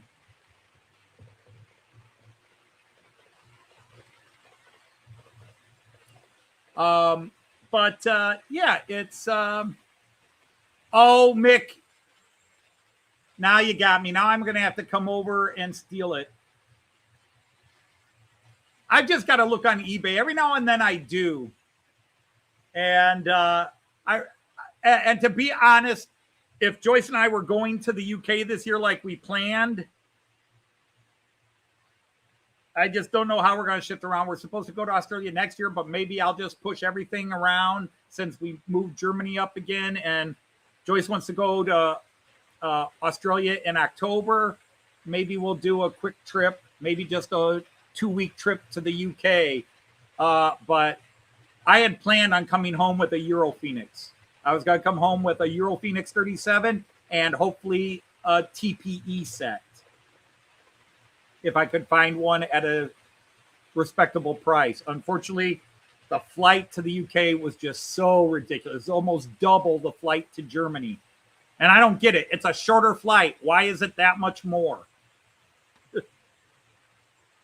I can fly here for $6,000 or I can fly here for $3,300. That doesn't make sense.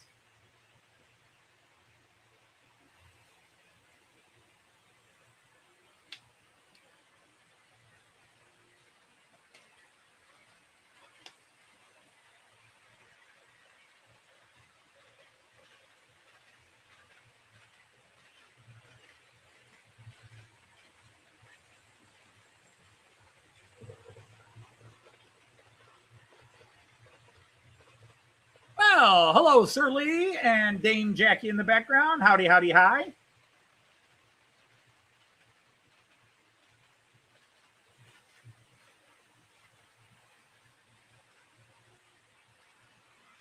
Why do you get so crappy there? Come on, focus. See, I would use you on the stream today, but you are so blurry. That's why you're an extra camera. I only use you as needed.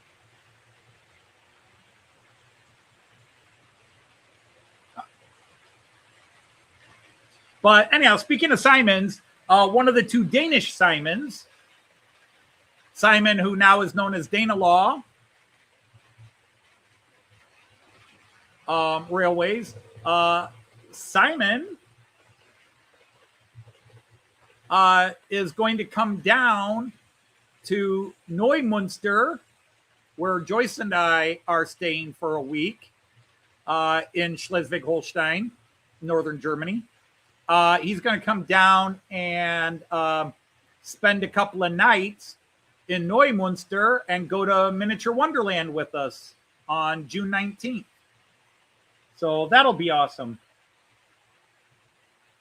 And he rented a hotel. I had to go check our Airbnb. Was it a 1-bedroom or 2-bedroom? Because a lot of times they'll try to get 2 bedrooms just to have extra place to throw our luggage and everything. But unfortunately, it was a 1-bedroom. I mean, I suppose we could have let him sleep on the couch, but morning coffee time, 6:48 Saturday there. Well, hello, Sir Ian of King Fox Junction Mark II. Wonderful to have you here. And Hermitage Road came in. Welcome, Hermitage Road. I thought you had been here before, but we shall give you the ability to join the knighthood. I now declare you a knight of the rhomboid table.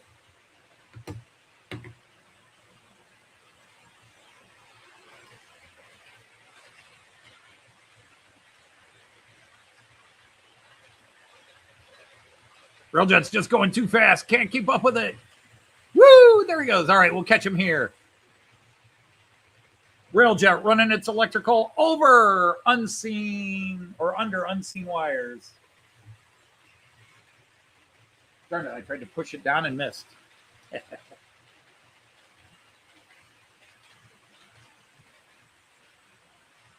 And hello to all of you in the background, and hello to all of you who watch on Aftertime.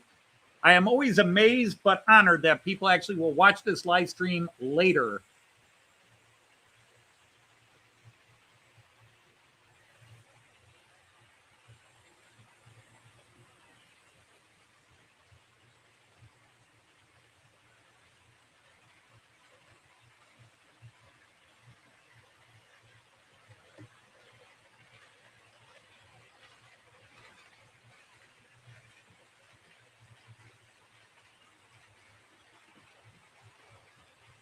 There you go. We'll give you a good view of the container freight going through. We'll see how long you stay down. All right, let's not mention that person, Hot Dog Pilot Andy. The only way I want to mention is if he's been dropped into a volcano.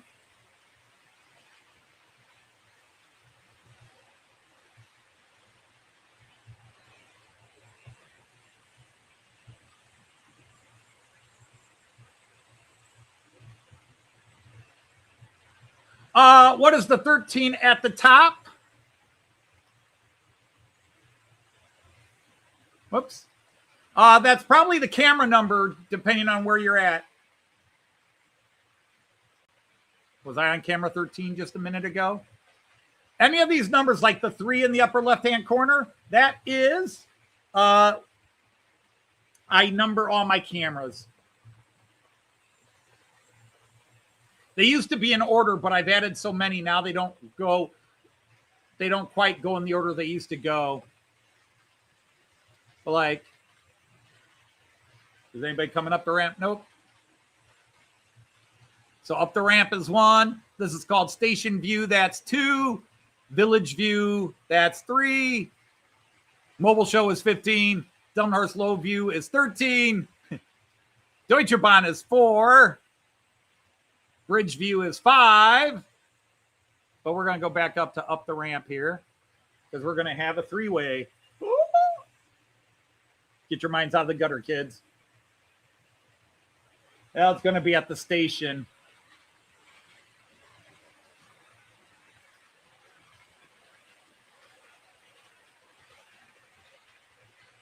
All those poor people waiting at the platform and not one train stopped. It's terrible, I tell you. So Bridge View is 5. Workstation Cam is 7. I think Joyce View is 12. That's 6 because I had this view before I created the Workstation Cam. Workstation Cam is now 7. Raymond Corner View is 8. Raymond Bahnhof is 14. Longview is 9. Floor cam is 10. And then some of the cameras don't even have numbers. I think this one would be number, technically, I think it would be 16 because it's a permanently stationed cam and not like my other stuff. Which one's 10? I call this camera the Joyce view because it's the camera I put on Joyce when she gets here.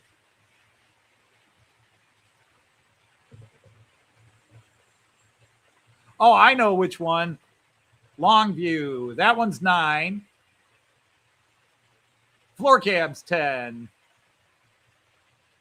So yeah, I think that's 1 through 10. Hello, sir. Spends too much?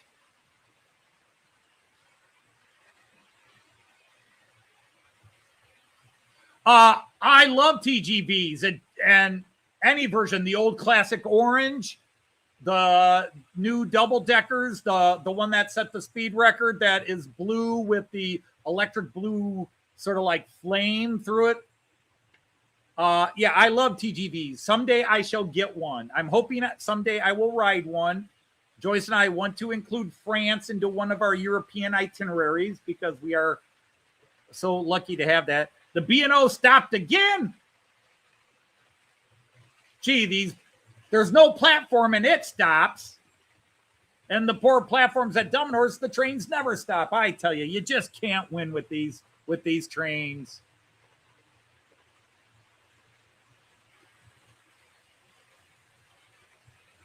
Been there, done that, Kieran. Or you could live in Toledo, Ohio and have a ticket for an Amtrak and it might arrive on time. It might arrive an hour early and leave early. It might arrive 4 hours late. You never know. It keeps life interesting. Right, you. No stopping on the job. No tea or coffee break.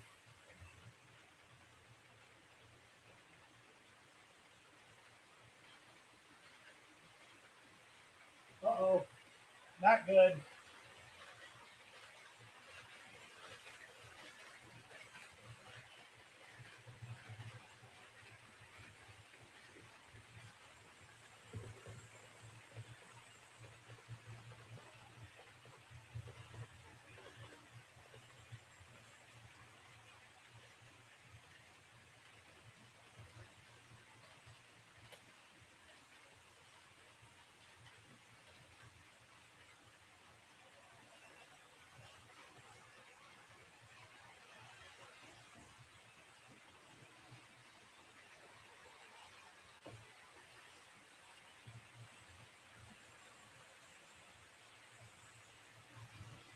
There. Never say I don't do shunting on a live stream. You just saw it.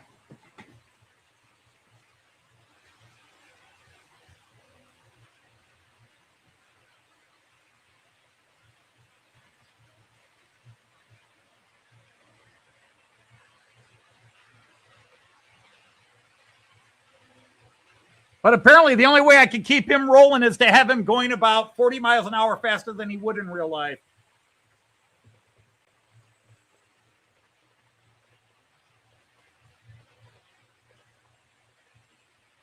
According to my dial, he's running at about 70 miles an hour, 75 miles an hour. I don't think F7s carrying passenger trains go that fast. Nobody's there. Where is everybody? The bridge cam is waiting to get somebody in range. There we go. We're going to have those two Railjets going past you in the distance. I do like this shot. I was talking about it earlier, but looking through the trees and the hills. Oh, we had a three-way right there. A four-way, a five-way. We got 5 trains passing. You don't get that in real life, except at a station.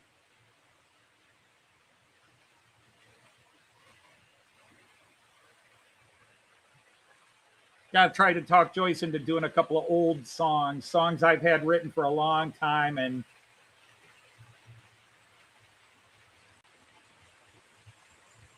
haven't done. Okay, we're going to see the little... There goes that little steamer. I haven't run that steamer, highlighted that steamer enough. It's a gorgeous Class 3. Let's do Raymond Bonhoff. Oh, already through there. Man, that was fast. All right, we'll catch it coming around the corner here. And then Joyce View. We'll catch it coming up in Joyce View. Speaking of Joyce, I hope she'll be here soon. There, we got it.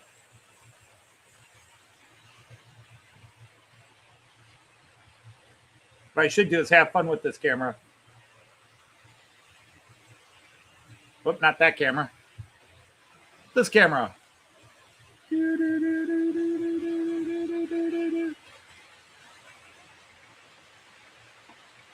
Rail fanning view. Look, now you catch the little guy coming in. Hey, there he goes. Little 363 chugging along happily. Here comes that little freighter. Yeah.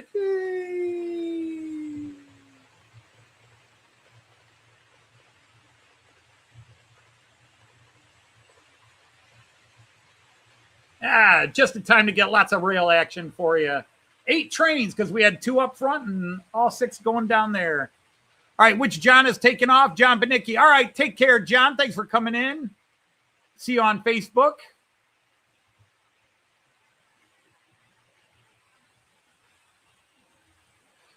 Amtrak does have a system where you can track your train. They do have it.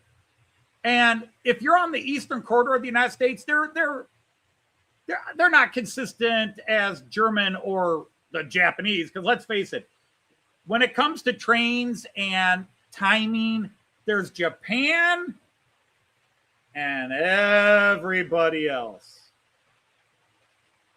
With America being, I don't know if America's on the bottom of the big countries. But the Eastern Corridor, they tend to be fairly reliable. It's just the line going, once you leave Pittsburgh, going to Chicago, even Cleveland, they're fairly reliable. It's just that Toledo is a major north-south and east-west interchange that coming into Toledo or going out of Toledo and on the way to Chicago, they're being pushed off the lines all the time to let all the freight through. So it really is just Toledo is the big issue. That means they do arrive late at Chicago.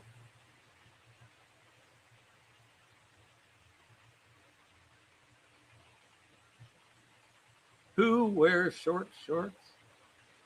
The Daisy fan club is waiting. Oh, yeah, a different Daisy. The Daisy fan club.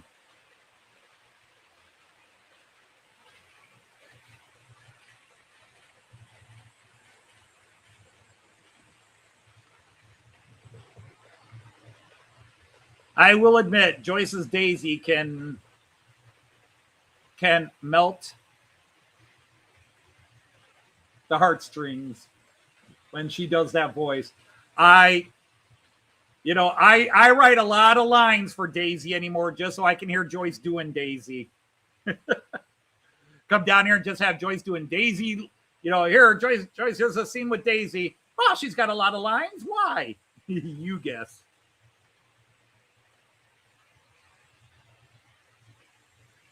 Daisy Dukes, yeah. Well, you know, Daisy Duke from Dukes of Hazzard, and of course, Barbara Bach wearing the famous very low cutoff shorts. That was as low as they could go. In one of the pilots, they actually were even shorter, and Network Census said, no.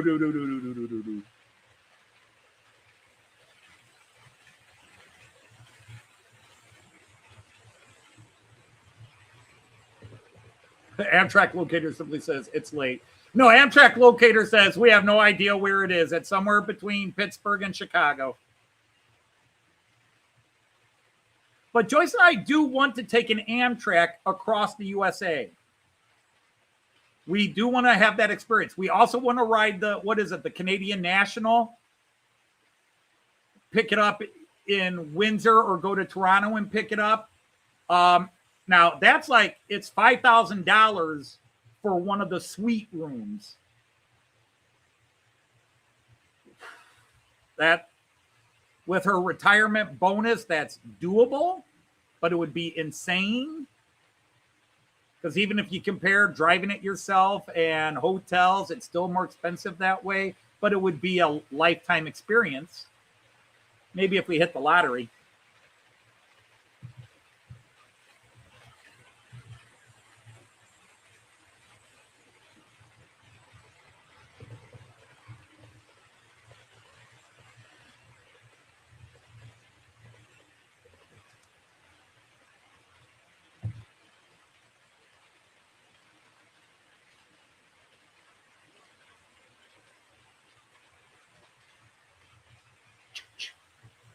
Well, everything has gone other than the little guy down below who has stopped again. Notice he has stopped out of my reach now. Oh, gonna tell me I can't take a coffee break, are you? I'll show him who's boss.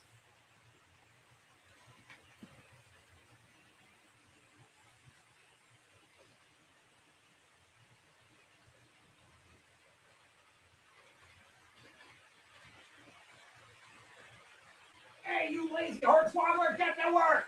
Get to work!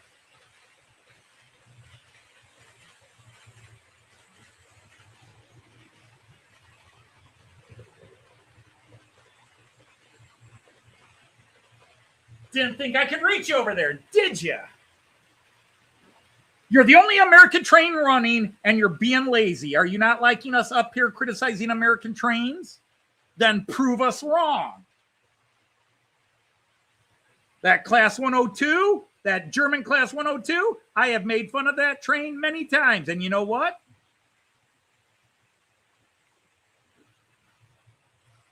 Now that I've made fun of it, it's running like a dream.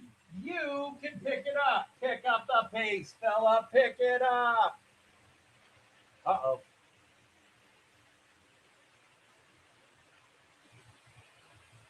Somebody sounds partially derailed.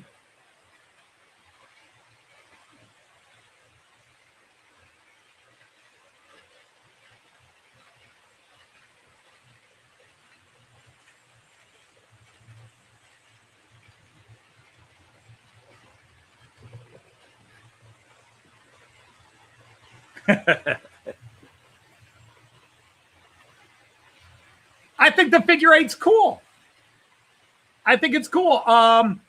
Basically, Sparky at Sparky 107 has kind of done a figure eight sort of run on his layout. It's no different than having, even Jeff from Three Spikes Railroad.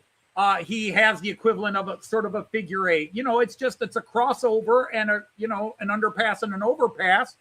And so I think it's cool.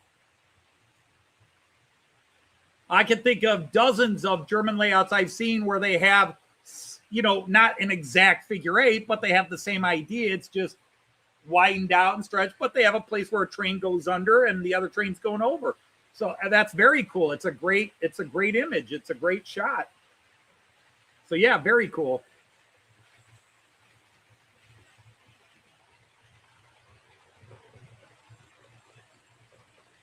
Indeed, Kieran. Indeed.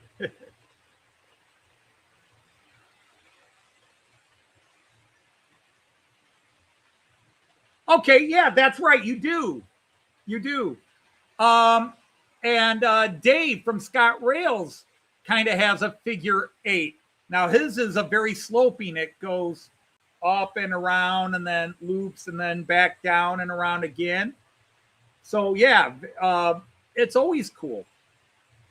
You know, a circle is cool too. Is if that's because to me, it's not the course the trains are running, it's the trains running. Some people are lucky like me. I've got a big room, and then my need is lots of track with lots of trains running. I have a lot of German channels that I used to follow. Notice I say used to, who came and visited my channel and were not, that's not right. No, you don't have that many trains going. No, you don't. That's why this is a model train, because Germans have a high level of rivet counting in them and prototypical to them. But then you get the guys that just set up floor railways. One of my favorite channels I'm subscribed to now is Bodenbahn, which literally translates as floor railway.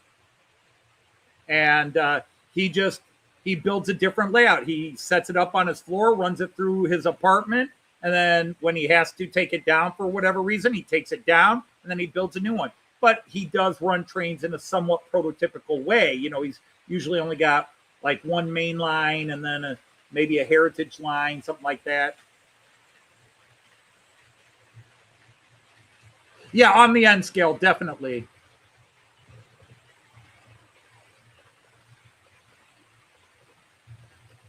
Indeed, tunnels without access. I would have never built a tunnel on this layout unless I built it where I could remove the top. It would have been sectional. Take the top off.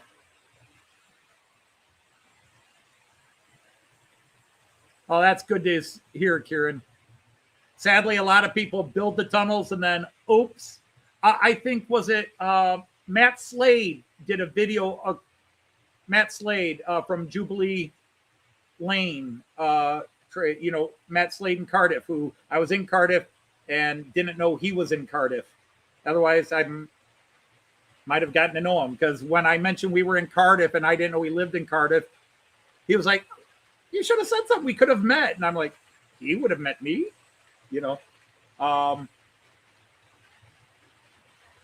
Behave, Andy.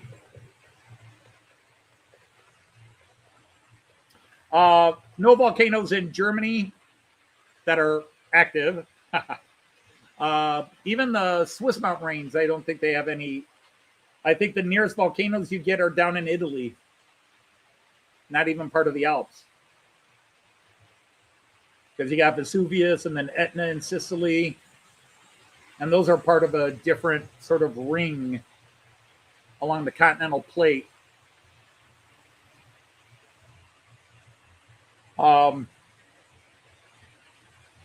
Yeah, I have toyed with, and I'm still toying with putting a tunnel right behind me here. The thing is, the tunnel would go, well, let's do it this way. I apologize for the vomit cam, as Andy calls it. But I'm toying with the idea of a tunnel right here.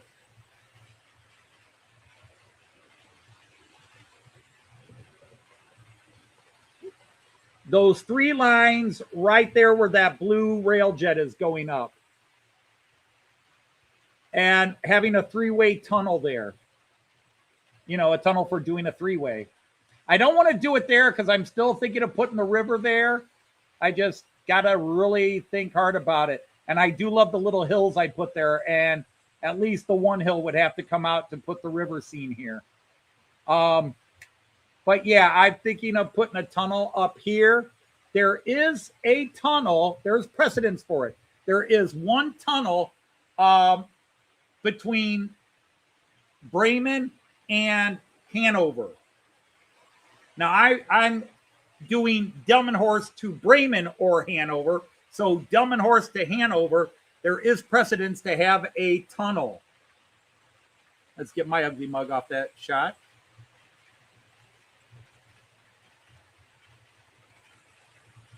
Oh, you popped your pantograph again. I'm sorry, I'm just so excited to be running today.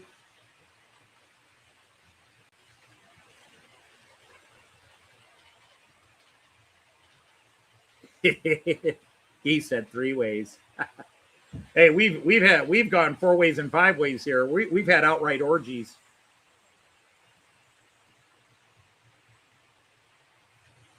All right, so Valkyrie Scott has taken off. No, Scott, thank you for sticking with us even after my grumpy start because of all the gremlins that hit me early on. It finally got to me today. Probably because I was so relaxed and thinking things have been good and I've tested everything, so I'm not going to have any gremlins. And boy, did that get me in trouble. I think I hear Joyce coming in. So hopefully we'll see her coming down.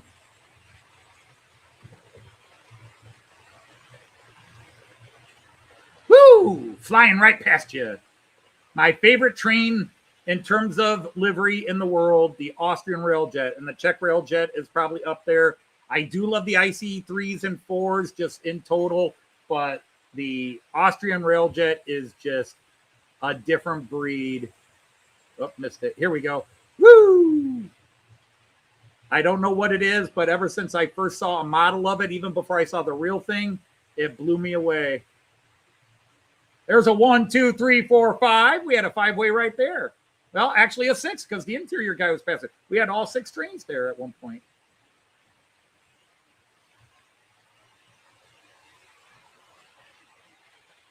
See, in some ways, I would like to get a camera on the inside so I could see the little guy moving more.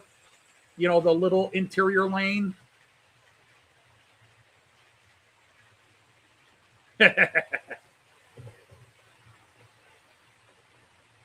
Descendez de l'écart. Descend de l'écart.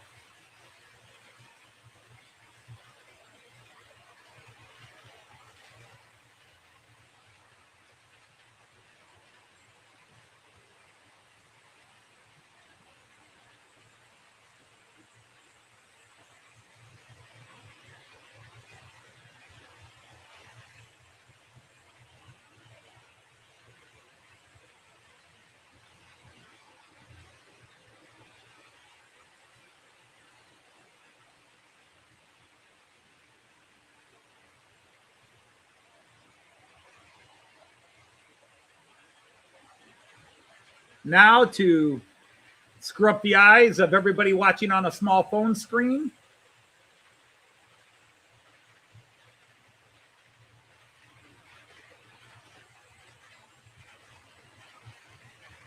But there you can see the cameras in their original order. 1, 2, 3, 4, 5, 6, 7, 8, 9, and then 10, 11, 12 are mixed in.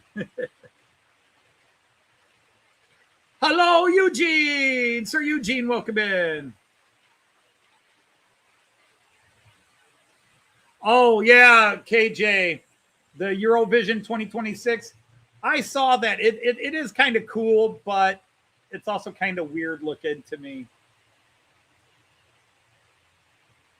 Yeah. Kyle Busch died supposedly of a sinus infection. My only acknowledgement to Kyle Busch is that he drove the number 2 Dodge when Dodge was in NASCAR.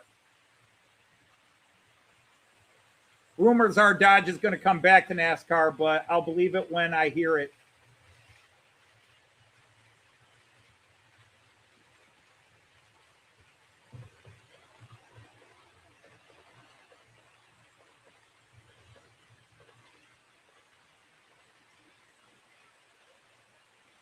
Well, cool. Buenos dias, Tijuana. Welcome, Arturo. And thank you for saying it's amazing, amazing layout. Or it's an Amazon layout. Well, if Joyce comes down here, it could be an Amazon layout.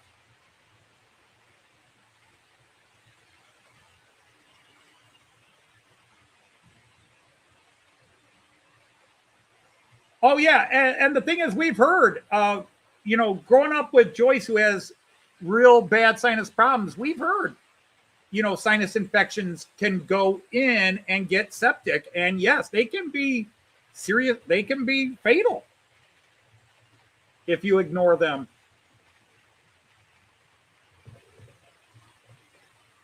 Ford found on road dead. Yeah. That our thing with Ford, Russ, is in my family. Ford was fixed or repaired daily, found on road dead, or effed over rebuilt Dodge. Because we are the Dodges. Oh, that's right. It was Kurt Busch. See, I don't follow NASCAR that much. I followed NASCAR a bit when Dodge was in there, and the big star for Dodge cars was Sterling Marlin, who should have won the championship, and then something happened to him, and he missed a couple of races, and then he wound up missing out on the points by like 2 or something like that.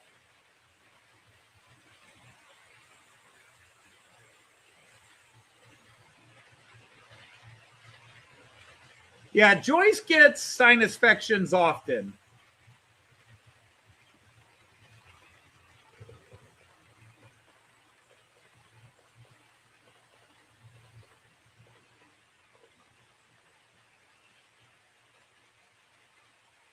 But growing up in my household, well, I shouldn't say in my household because my dad was the rebel.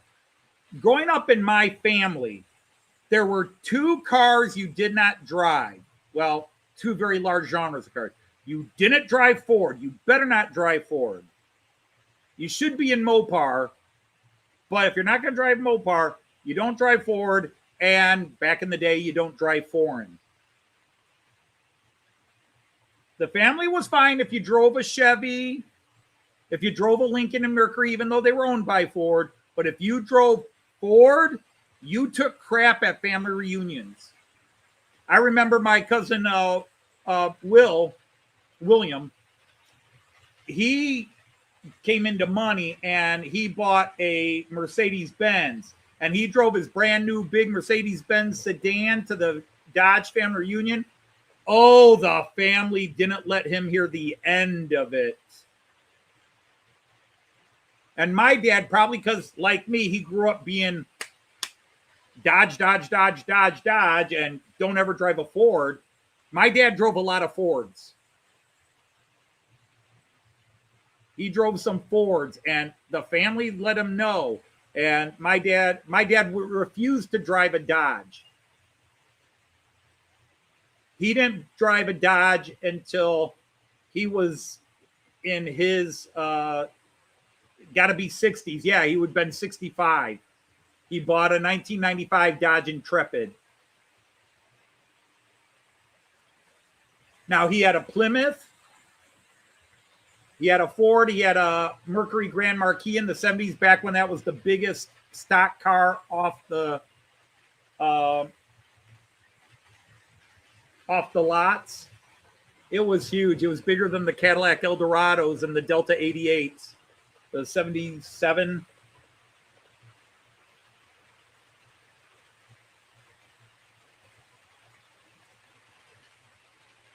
It was typical family luck, we would say. He had gotten a raise. He had gotten a promotion, moved into a new place for a job. My dad was a factory worker. He was an electrician, but he worked as a maintenance supervisor at factories. But he got a big raise and some stuff and changed jobs.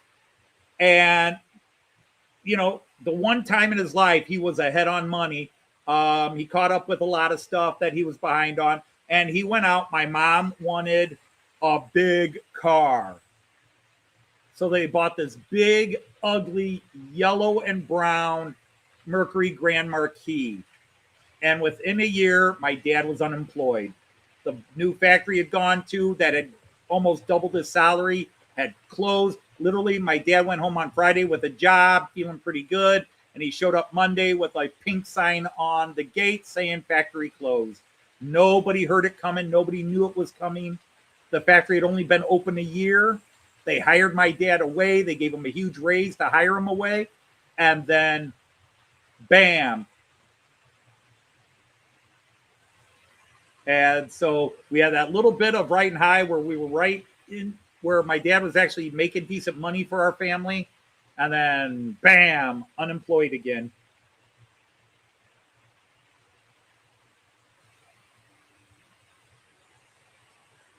KJ, Skoda is a family car. Yep.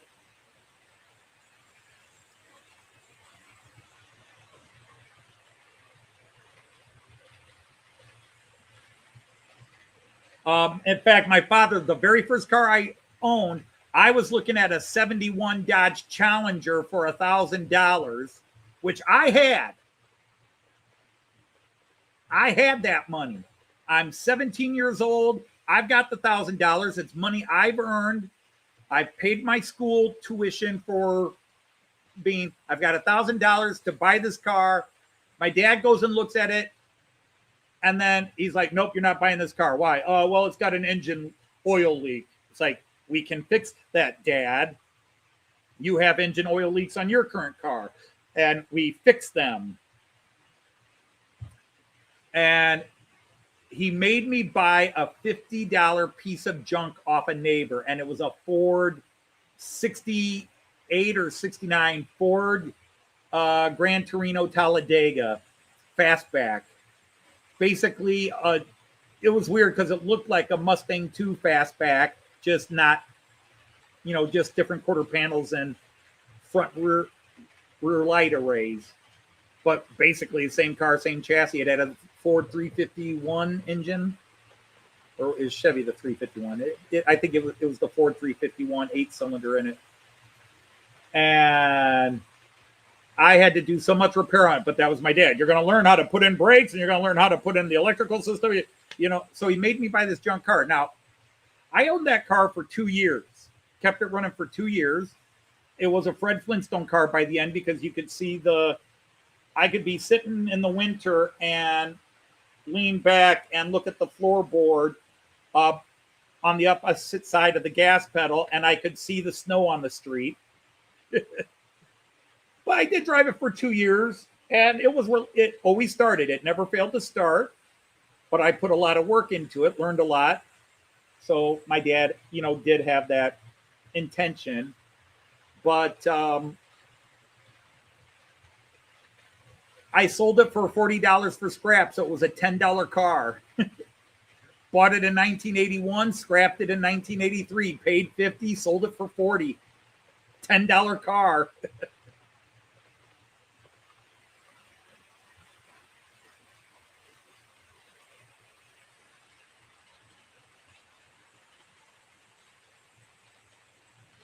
Well, that's all right.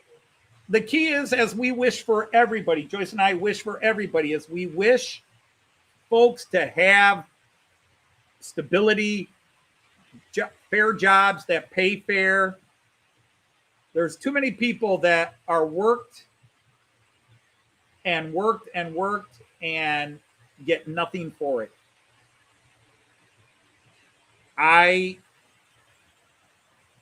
As a public school teacher, I was paid a little better than some small school districts, but early on, it wasn't great pay, and I had to work additional jobs to meet bills. But the thing is, it was top heavy. That towards the end, the pay raises would kick in, and the retirement benefit was good, which it is.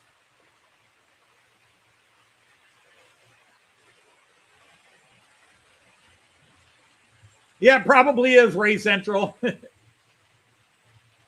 Rust not, want not. Oh, no, I happily will take a car that doesn't rust. Of course, my dream was I owned that when I did get a little ahead in the teacher game, which, again, Dodge family mistake. I should have learned from my father. He had that one time in his life where he got ahead, and within a year, boom. I didn't have a year. I got longer than a year, but I bought my 73 Charger. And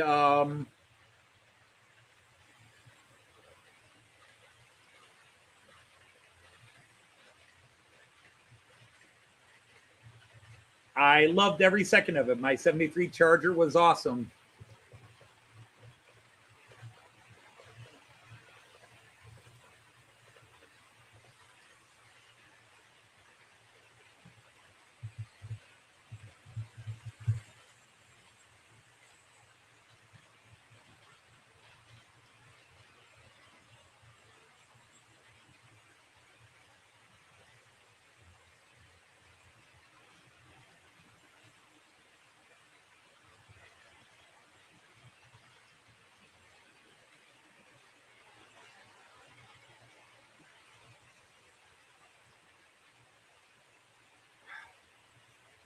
Uh-oh.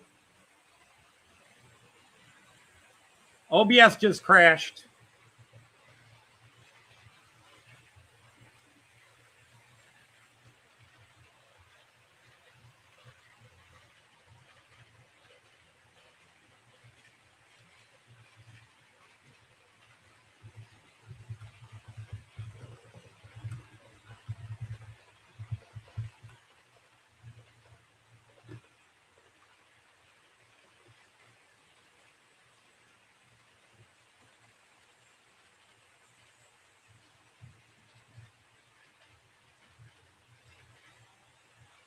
Sorry about that. My OBS crashed.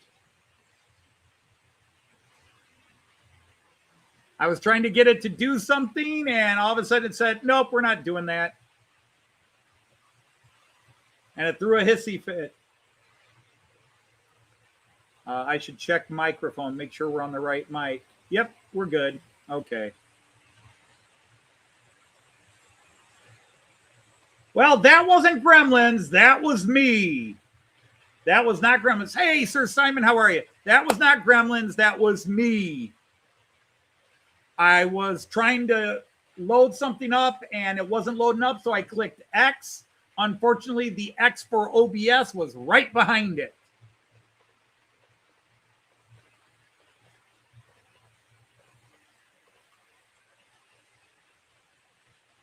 So that was an oopsie. Oh, you got to go in at 10 o'clock tonight. Yuck. I've only worked one night job, and I hated it.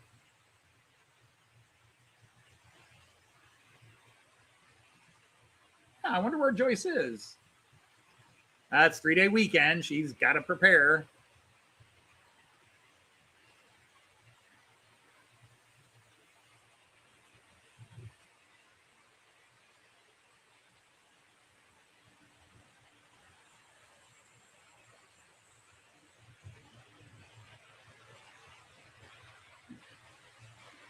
God, the things I have to go to just to send a message 10 feet away. I hope it's only 10 feet.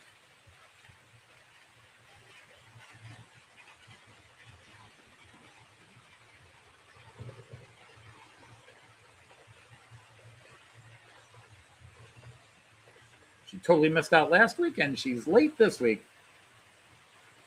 I'm going to have a talk with her about her job.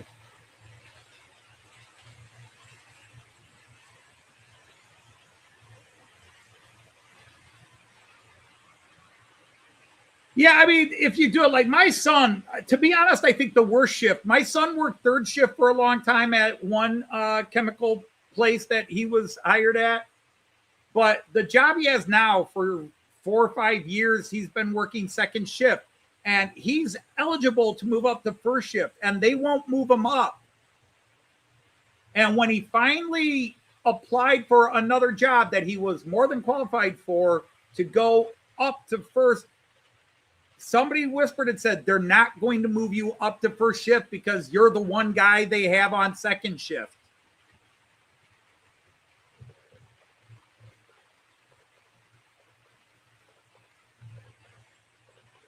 You know, he's got some bosses that think he's the best. He's got a couple of bosses that think he could improve, but it's a crazy job because they're lab testing. It's biochemical engineering and testing.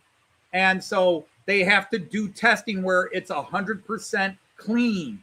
And if something goes wrong, part of his job is to go through the entire test and find out what went wrong and why the numbers did not come out as projected, why the percentages of this reaction, why this didn't happen. And if there's this, and he'll say there are days where we just screw up. But the thing is, he's so diligent about writing his reports of what went wrong and why, even to the point where he'll say, this clearly was me or my team's mistake. We screwed this up. He's so specific. He is so point by point. And they're like, they're not going to move him from that second shift because he's the only guy there. They've had a lot of people leave second shift, and there's all these new people. They won't hire him or give him the job even as trainer for these new people, but they want him to work with these new people. You worked graveyard. No, I worked as a security guard at a refinery. And I was normally the morning shift, 6 a.m. to 3 p.m.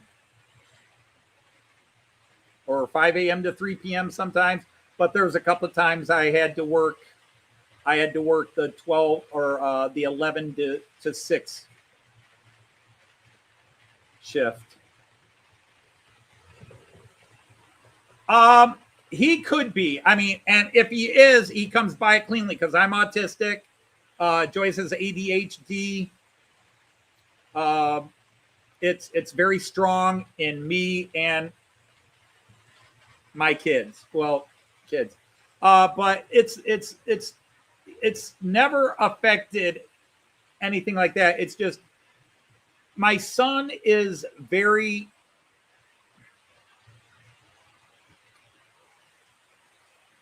he doesn't like to make mistakes. He's a bit of a perfectionist. But he also doesn't want to look incompetent.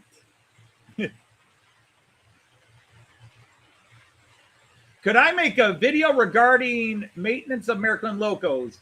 Well, I can do it right now. If you want to repair a Märklin loco, find a Märklin repairman and send it to him because that's what I do. Otherwise, it's simple stuff. I have, well, here, I'll go to this camera and let you see. Hey, there's Sir Eric from Bondon Eisenbahn. Still at work. Let's go to this.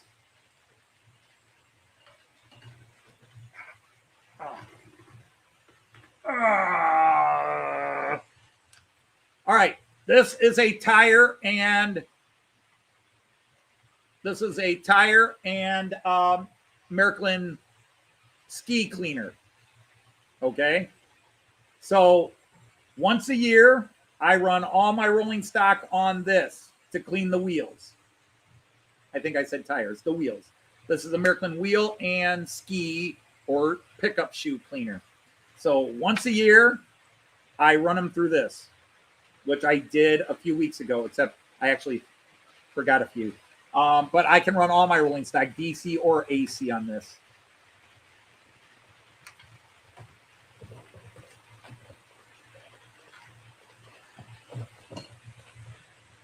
And then replacing traction tires if they need to be repaired. But yeah, let's knight you here, Torre. And I probably botched that because I don't know if it's what language it might be. But yeah, let's knight you. I now declare you a knight of the rhomboid table. It's Tor. Okay, or Torre. Norwegian. Okay, Tor. Gotcha. So, to me, maintenance is clean the tracks and, And with Märklin, you don't have to clean the tracks like you do in DC, but clean the tracks, and then clean the wheels on your rolling stock once a year. And then everything else is, I've got some locomotives that are 10 years old that I still have not had to replace the traction tires on them or the Schleifer, the pickup shoe. Sooner or later, I'm going to have to do one of those. And then, yeah, maybe I'll do a video on that. Otherwise, I've been replacing decoders. But if I blow a decoder, a modern decoder, I send it out. I don't mess with it because I'm scared I'll screw it up even worse. I send it out and get it repaired. So I apologize. I can't do anything that. Well, that's just it. I should really learn, Andy, because like my son gets a lot of his perfectionist streak from me. In many things, I am a perfectionist. I expect when I build something, it's going to last forever. If I do the plumbing in the house, the next 3 owners of this house are not going to have to do the plumbing. It needs to be done right. There's a way to do it right. There are more than one way to get to that right point, but there are certain things you got to do and do correctly, which my dad beat into me, literally. But when it comes to my hobby, I want it no stress. So if something goes wrong, I'm mad, and then I send it to somebody who knows how to fix them rather than learn myself. Yeah, they are. They are.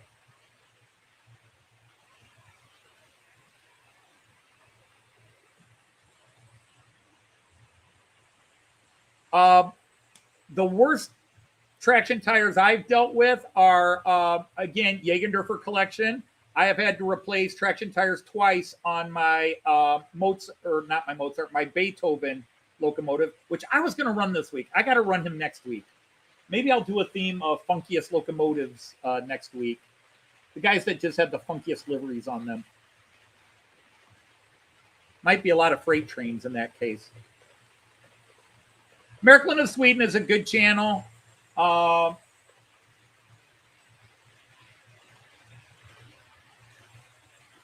There's a lot of channels, but they're all in German.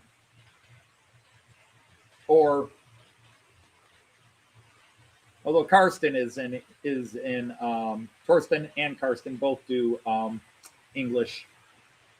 Although a lot of them now do the auto dub.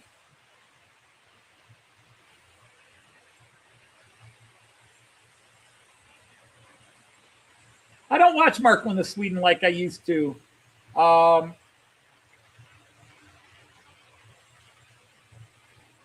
Exactly. Now there's overkill, and then there's stupid overkill. Like the guy that owned the house before me was a carpenter. No, he was an electrician who thought he was. Was he a carpenter who thought he was an electrician, or an electrician who thought he was a carpenter? I forget which way it goes. Either way, he sucked at both.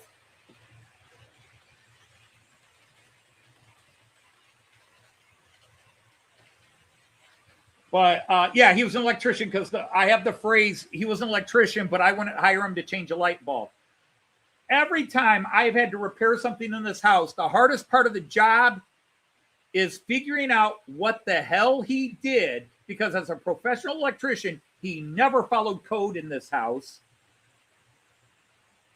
I have opened electrical boxes that look like an octopus orgy.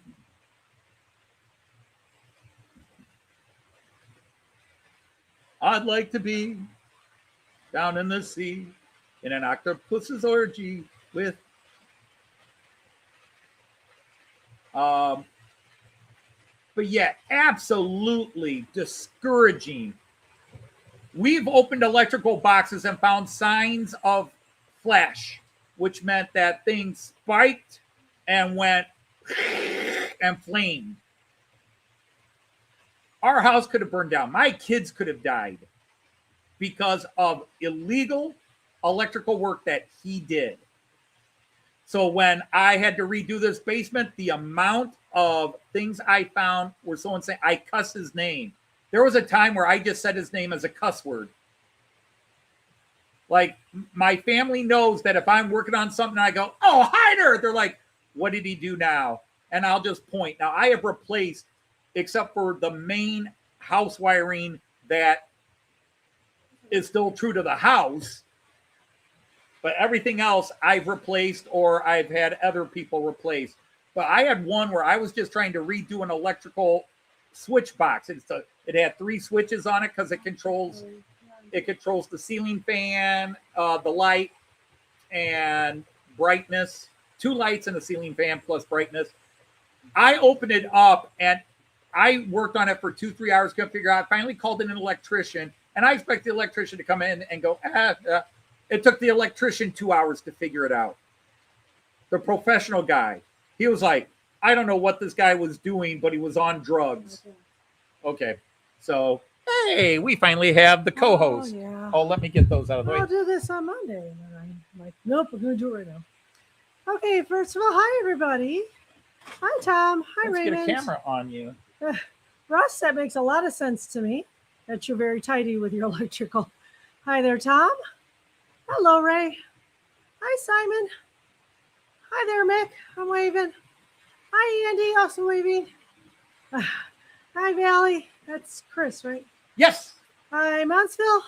Oh, just a couple people are close enough. I won't mess them up. Hi, Great Northern. Who's a Greg? Hi there, March West. You can breathe. Who is a Andrew, right? March West. Yeah, that's Andy. Okay, good. I think so, but then I get a little Andy confident. McDonald. So yeah, I know Andrew McDonald. It's just that's a different thing. So Dino, hi, Russ Rockin' Train and stuff. Hello there, Red Ridge. Andy, okay. Hi there, Martin.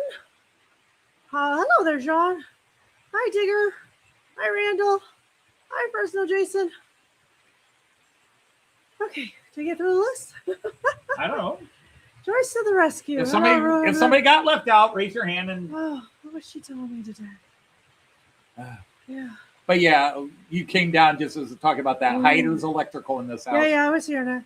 So hi, Sepper. But this is a guy that would put 6 screws where 3 would suffice. Oh, for sure. Now, I understand overkill, but no, you don't put 6 screws there because that many screws actually weakens the interior of the wood. Science is magic, but you lost your one. Science is like magic. Oh, there's paper Scott rails. But it says... we give double magic. the money you paid back. But Dave. Real is the end of it that you can't quite see the bottom of it. Dave, we give you No, Mick, I got another year I'm going.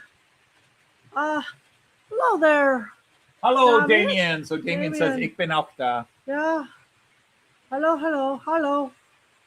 Scott Rail says he wants only claimants if he wants his money back. I got you. We give double. We It have to was give just a double busy, refunds back. busy day again, and I have a field trip on Monday. So Monday. Science and magic. You don't have school on Monday. I don't have school on Monday. Yeah. Science is like magic, that's why you but scheduled real the is field what trip. it is. They're going. You're not. And then, hi, Dave. I don't know if I said hi to you. So hi, Russ Ruckin. You said hi to us. I did again. Well, I am again. Stop. Hermit's Road. So hello, Get Hermits. your butt in here. Now you're. Uh-oh. Good morning, Artie. Artie came in if he wasn't in already. Just say good morning to everyone. Yeah, you just say good morning to everyone. Because we know it's Saturday morning where he is. And my birthday's on Monday. So I kind of don't want it. Well, hi there, Josh. I don't know if you directed at me or Artie, so hard to tell. Train has been. Which one is that? The F7. I get Yeah, him going for a F7. while and then I he know, suddenly stops. Yeah. Oh, the first half hour of this show was hell. Oh, I no. lost my temper. Oh, no, I did not see your first half hour. Yeah, it was So, awful. hi, Damien. Anything that could go wrong was going wrong. The gremlins were in full force. I'm very sorry. And about again, I had more testing time this weekend. Test ran that. everything, you're back. including Your this internet guy. went down for no reason. Okay, so hi, Karen. What went down for Cheyenne no reason? is already on her summer break. Good for her. Yeah, I know. She wants to drive, which is kind of cool. Who, what? Oh. Yeah, we go till next Monday, but now we're on our last days. So last Tuesday, last Wednesday, so and I called today the penultimate Friday. Yeah. And my friend who teaches ELA's penultimate said, yeah, it's the second to last. Oh, you told me a new word today. Yep. We 11 learn as we days. grow 11 days older. from today, we're flying to Germany. Yeah, we'll be in Germany, yeah. Yeah. Do we take Right. off or Hope we have enough medicine. is it 11 days till we take off? Or is it Oh. 11 days till we land? Okay. How was the toy show last Sunday? Simon asked you. It was pretty cool. It was Yeah, Kieran, I said hi to you. So hi. the last time We're I getting went drum to of a it. toy show. It was about 5 times that size. You got a drum But of this 44 is that gram of show what? coming back, so they're starting small and hopefully it'll Go get back. bigger. But it was cool. I bought some Star Wars stuff because my grandson kind has just really gotten big into Star Wars. So we are. Yeah, we have I'm happy Fleischmann. because I've got all my son's Star Wars toys to play with. Yeah, Anthony has Fleischmann locos too. What are your Fleischmann ones? What are my what? Your Fleischmann. I He asked if you had Fleischmann. I have locomotives. just that I know he rake has at least one. that rake of Prussian Era 1 cars up there Okay. is Fleischmann, and then Gotcha. some of the beer wagons are Fleischmann, and then I have one 2-rail locomotive that's a Fleischmann. Yes, we'll be in Germany. So that's it. Well, thank you, John. Yeah, I'm getting old. No, the only thing we're going to be in Germany for the first 3 weeks of June. Well, Right. June 3rd Third. to June 26th. We land on the third. I think we land on the fourth. We leave on the 6th. Yeah, we leave on the third. We land on the fourth. Yeah. Okay.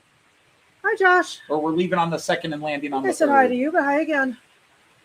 Yeah, and then we come back on the 26th. the big thing is on June 19th, we're going to Miniature Wonderland again. It'll be Yeah. our 8th visit to Yeah, Miniature we love Wonderland.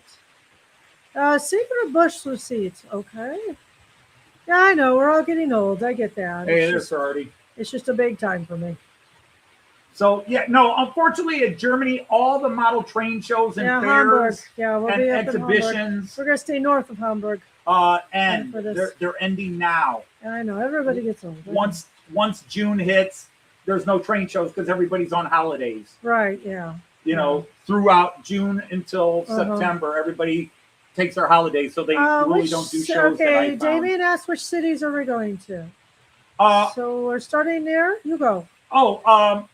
we are gonna. Our first week is just outside of Stuttgart, which we stayed outside Yeah, of we Stuttgart stayed for a couple outside of of days back in Stuttgart. 2023 or 2019. I forget when. No, 2023.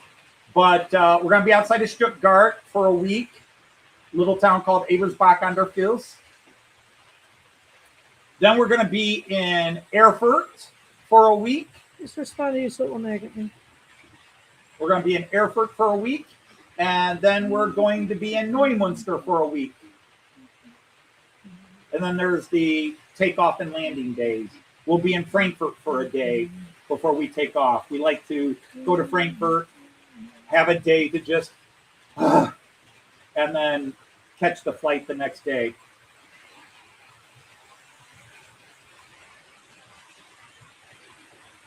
Whew. Say hi to your relatives in Germany. Oh, you caught a bug glass. Yeah, yeah. What's this Liz call that? She calls it convention flu. Oh, yeah. Yeah, which, you know, last one we went to, we were sick coming back. Conflu or convention flu. Yeah, flu or convention flu. Oh, for sure, Randall. You got that right. We're not coming down to Bavaria this year.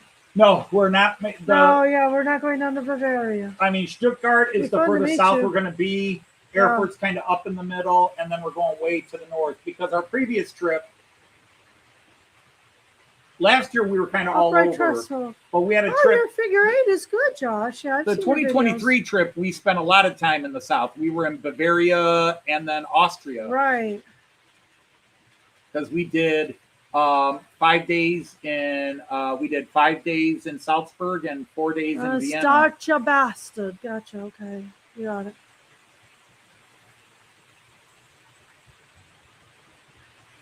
Yeah, well, I can't reach that guy right now, but I think he's partially off, partially derailed again. I don't know. I can see if I can go have a Manda locomotive talk with him.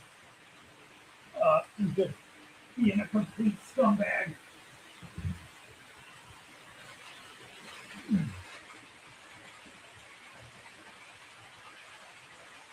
Yeah.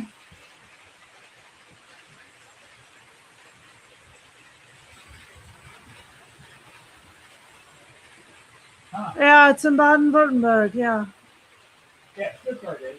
yeah. He's dealing with a train down there. Oh,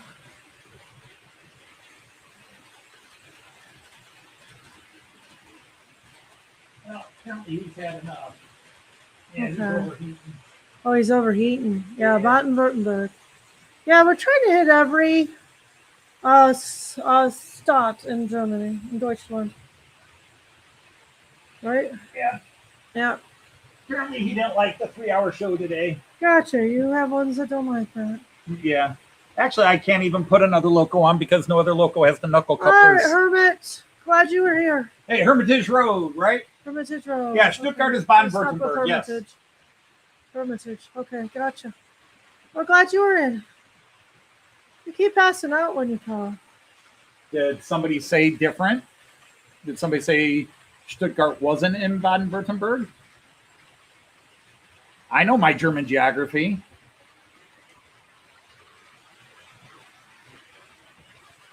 I've been to Well, Germany we'll how read many that later. times? And We'll close it and read it later. you know. I'm constantly getting flushed in my face the last week. All right. Well, stop getting flushed in I your don't face. know why I'm getting so There. flushed. They're hard to Oh, dump Damien's off. from Nuremberg. We have spent, yeah, was it we've 3 been days in Nuremberg? Yeah. It was just 3 days? Yeah, it was a short trip in Nuremberg. Beautiful city. Yeah, Loved we enjoyed Nuremberg. it. Yeah. We really loved it. The only thing we did not like about Nuremberg was the American. Yeah, the well, and there were more than one there. That were Well, yeah, but he was the bad one. He was bad. Yeah. The other he ones was. were, the other American, they were all rolling their eyes with him and how he knew everything about Oh, Germany. for because sure. Well, then his German friends were a little. they didn't like him either. Funny. They liked me. They liked us. Any fun facts about Deutschland? Any fun facts about Germany? Oh, I don't would I'd know. love to go to Copenhagen. Gopingen. Copenhagen. Oh. Yes, we're going. Yeah, we're going to Copenhagen again because we went to the Märklin in 2023. Yeah, we are. We went to the Märklin in 2023, but we're going to go back because I'm actually taking a train over there. You were asking about repairing or upkeep on trades. Yeah. I've got an IC3 that I screwed up the decoder, Yeah. and they have a walk-in service at the factory where you can walk in, drop it off, and tour the museum, and come back an hour later and fix. Germany is a beautiful, beautiful country. Just like everywhere, it has. All right, let's try to do regions? fun facts about Germany. Number Okay. one, if you're in Bavaria Yeah. and you have learned about King Ludwig, who a lot of people Yeah. outside of Bavaria call Ludwig the Crazy or Crazy Ludwig, don't ever call him that in Oh. Bavaria. You will make them That's angry. true. You will make them angry. Ludwig is beloved. The We Bavarians love the guy. Drink, and I will say both of us drink more beer when we are in Germany than we do the rest of the year combined. Yeah, and there's times where a beer is the right thing to have. It's actually cheaper than pop. Yes, a beer And is cheaper than pop. yeah, it is just it's good beer. Another fun fact. Yeah. There's a law in Germany that you have to sell beer and pop in certain sizes so that the pop Right. is cheaper than the beer. So a Right. lot of times your pop will be a 20, like a half a liter. Yeah. a 200 milliliter or whatever, I say we try to get the 0.2 liter. half a liter most of the time. Um, It's true, Artie. So we that's don't have real cheaper. beer. so it's cheaper than the beer, but the beer is actually half a liter. Right. Yeah. It So you tastes get a less lot pop, better. but it's cheaper than the beer. Right. That's But a fun But fact. it's not. Yeah. And he wasn't crazy. Well, yeah, it's debatable, but don't tell the Bavarians he's crazy. That's the thing. Bavaria, it's Grüß Gott. Or greetings? Yeah, Grüß Gott.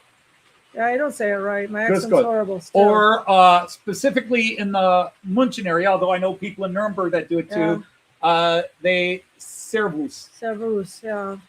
Because Willie and Eric Yeah, I know. will do We'll that say Servus. Servus, yeah. Would do that Servus. Yeah. But that's a very Munich thing. TDLR didn't come in today, did he? No, I have not seen TTFE. We have our singer who lives in France more than she does in the U.S. now. Right. And I forgot. Yeah, you say servus. I forgot what she said, but it's a click. Oh, so click Nuremberg or says something. servus too. Yeah. Oh, John, behave. No, he started it. Finish it up, dear. Well, yeah. I mean, in Denmark, Carlsberg Isn't the best. is passable. You can drink it. What we had in the UK was spit it out gross. I mean, Anthony get another beer. And what Tuborg you is mailed slightly did better. work. Tuborg is slightly So- better. Is what? Salt? XD. What? Where? What? Seber. Oh, that's the laugh. It's always Only moin. German I really know was going to Sult. Oh, gotcha. Yeah, moin or moin. That's Plattdeutsch. Yeah, moin, Plattdeutsch. Yeah. And in proper Plattdeutsch, And Ray, they do not, that we've seen. Somebody could correct us, of course.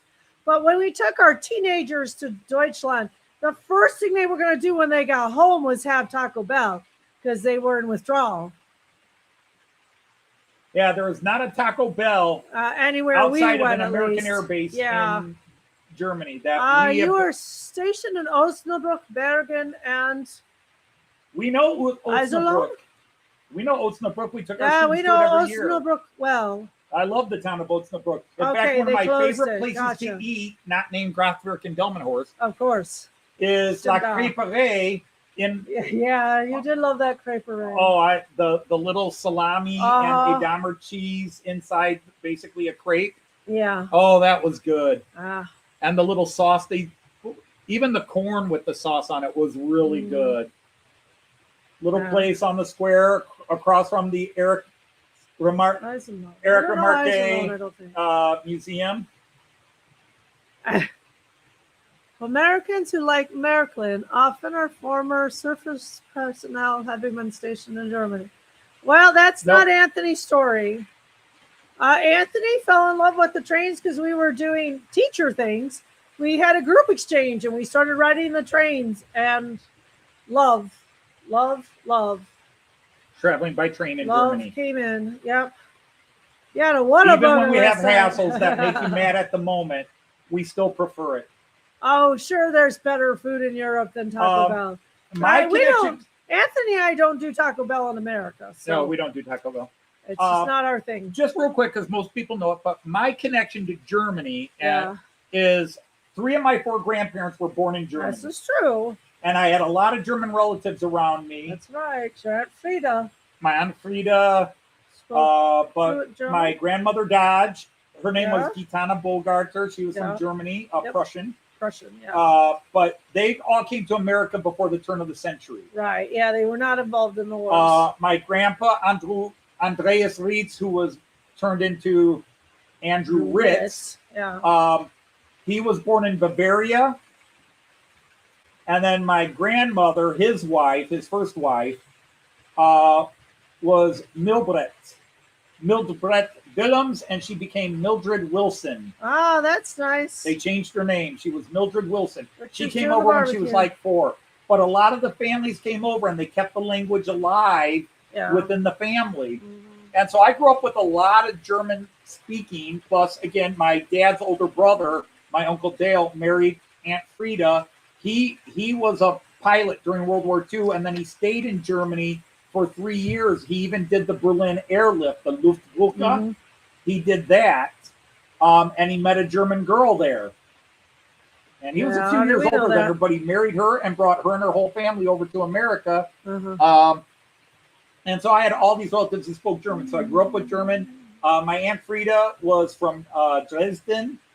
Yeah, they sure do. We don't have a water booger here, but we've heard of them. So Aunt Frida raised me on how beautiful Dresden was, She what did. an awesome city it was, Mhm. how beautiful it was, and what a shame that it was destroyed during the war. Right. She Yeah, it is a beautiful city.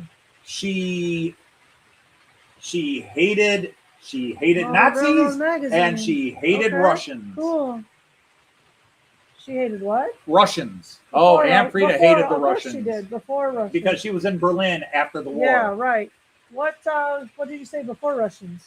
Nazis. Nazis. Okay. She was from Dresden, and Dresden was a city that was actually very famous for not buying into the very non-Nazi, but yeah. Luftbrücke, Damien, the Luftbrücke. But love to hear her tell stories of Dresden and show me pictures. So I love the city of Dresden. Yeah, you guys should all go to Andy's. So I studied German in high school. I got a degree in German out of college along with my other degrees. Right. I taught German along with other subjects, but the last 20 years of my teaching career I was consistently teaching German. Actually 24, because the last 2 years at Libby and then all 20 years at Bowser. Right. That's right. And then my first year while teaching German at this one school, some people came from the city of Delmenhorst, which is near Bremen, and they were touring all the local schools because they wanted to start an exchange program. I didn't know that. I was just told these are big shots from this German city, our new sister city, and since I'm the German teacher, I should show them around. Well, they wanted to talk to my students, so I gave them a few of my students and said, let them show you around the school and you can talk to them. Mm-hmm. And that was my level 4 kids, and they were happy. And they came back, and the next day, my principal looked at me and said, Anthony, they want you to be an exchange program. Sure, I told them you're probably not interested. And I'm like, oh, hell no. Yeah. I'm certainly interested. Give me those. Anthony came home. Joyce, we're going to Germany. Like, oh, okay. I knew better than to even suggest we couldn't. Yeah, and we were not in the lap of luxury at that time. No, we weren't. But by God, some way we were going to figure it out. Found a way. So I have to do my days because I haven't, and it is 6:01. And it's 6 o'clock. Yeah, I know. So, hey everyone, if you haven't hit the like button, please hit the like button. You know we all love you when you do that. Indeed, Monsville. When I meet somebody who talks about, and I'll talk about, it was an unnecessary bombing of Dresden, but at the same time, don't start nothing, you won't get nothing. Dover didn't deserve bombing either. Brighton, most of the UK that got bombed didn't deserve it. So don't start crap, you won't get crap. You know what time Wacky Weekend is in Germany. We will be sleeping through your... Expecting to get leave? Dude, expecting to get leave? Ha! I'm taking leave. Find someone else to be your co-host. Find another co-host. They may not be as cute and adorable as me, but they can do the job. Hey, Trackside Mike is here. Hi, Trackside Mike. Just as it's time for us to cut out, Mike. That's the best time to come in. Because you can say, I showed up. Yeah, I was here. You don't have to listen to everything.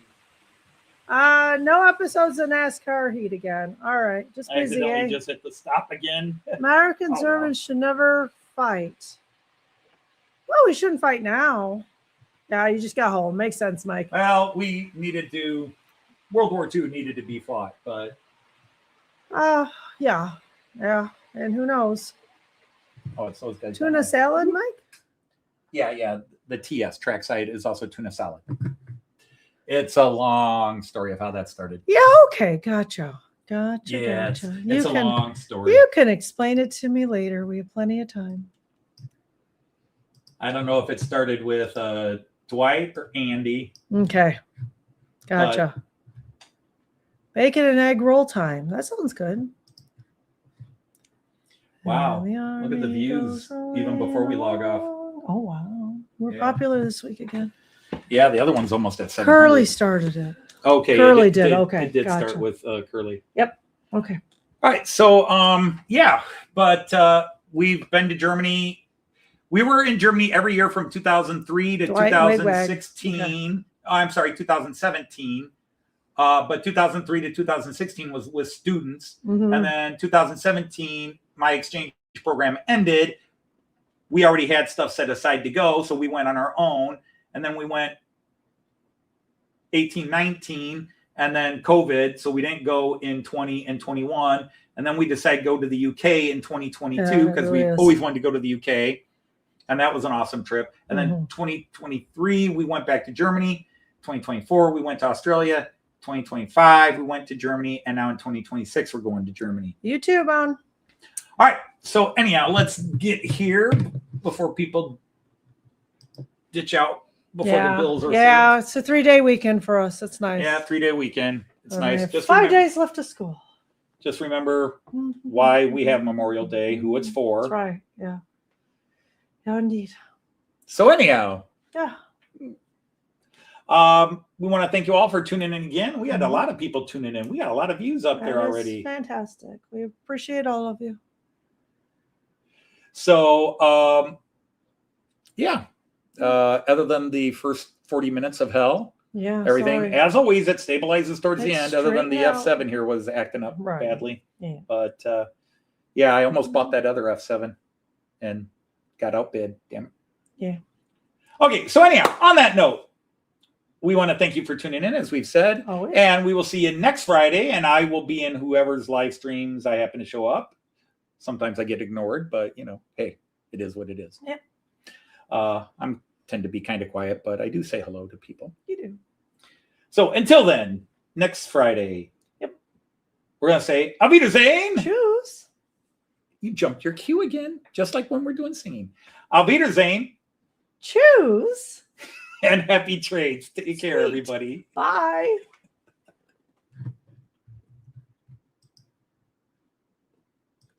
All right. While it's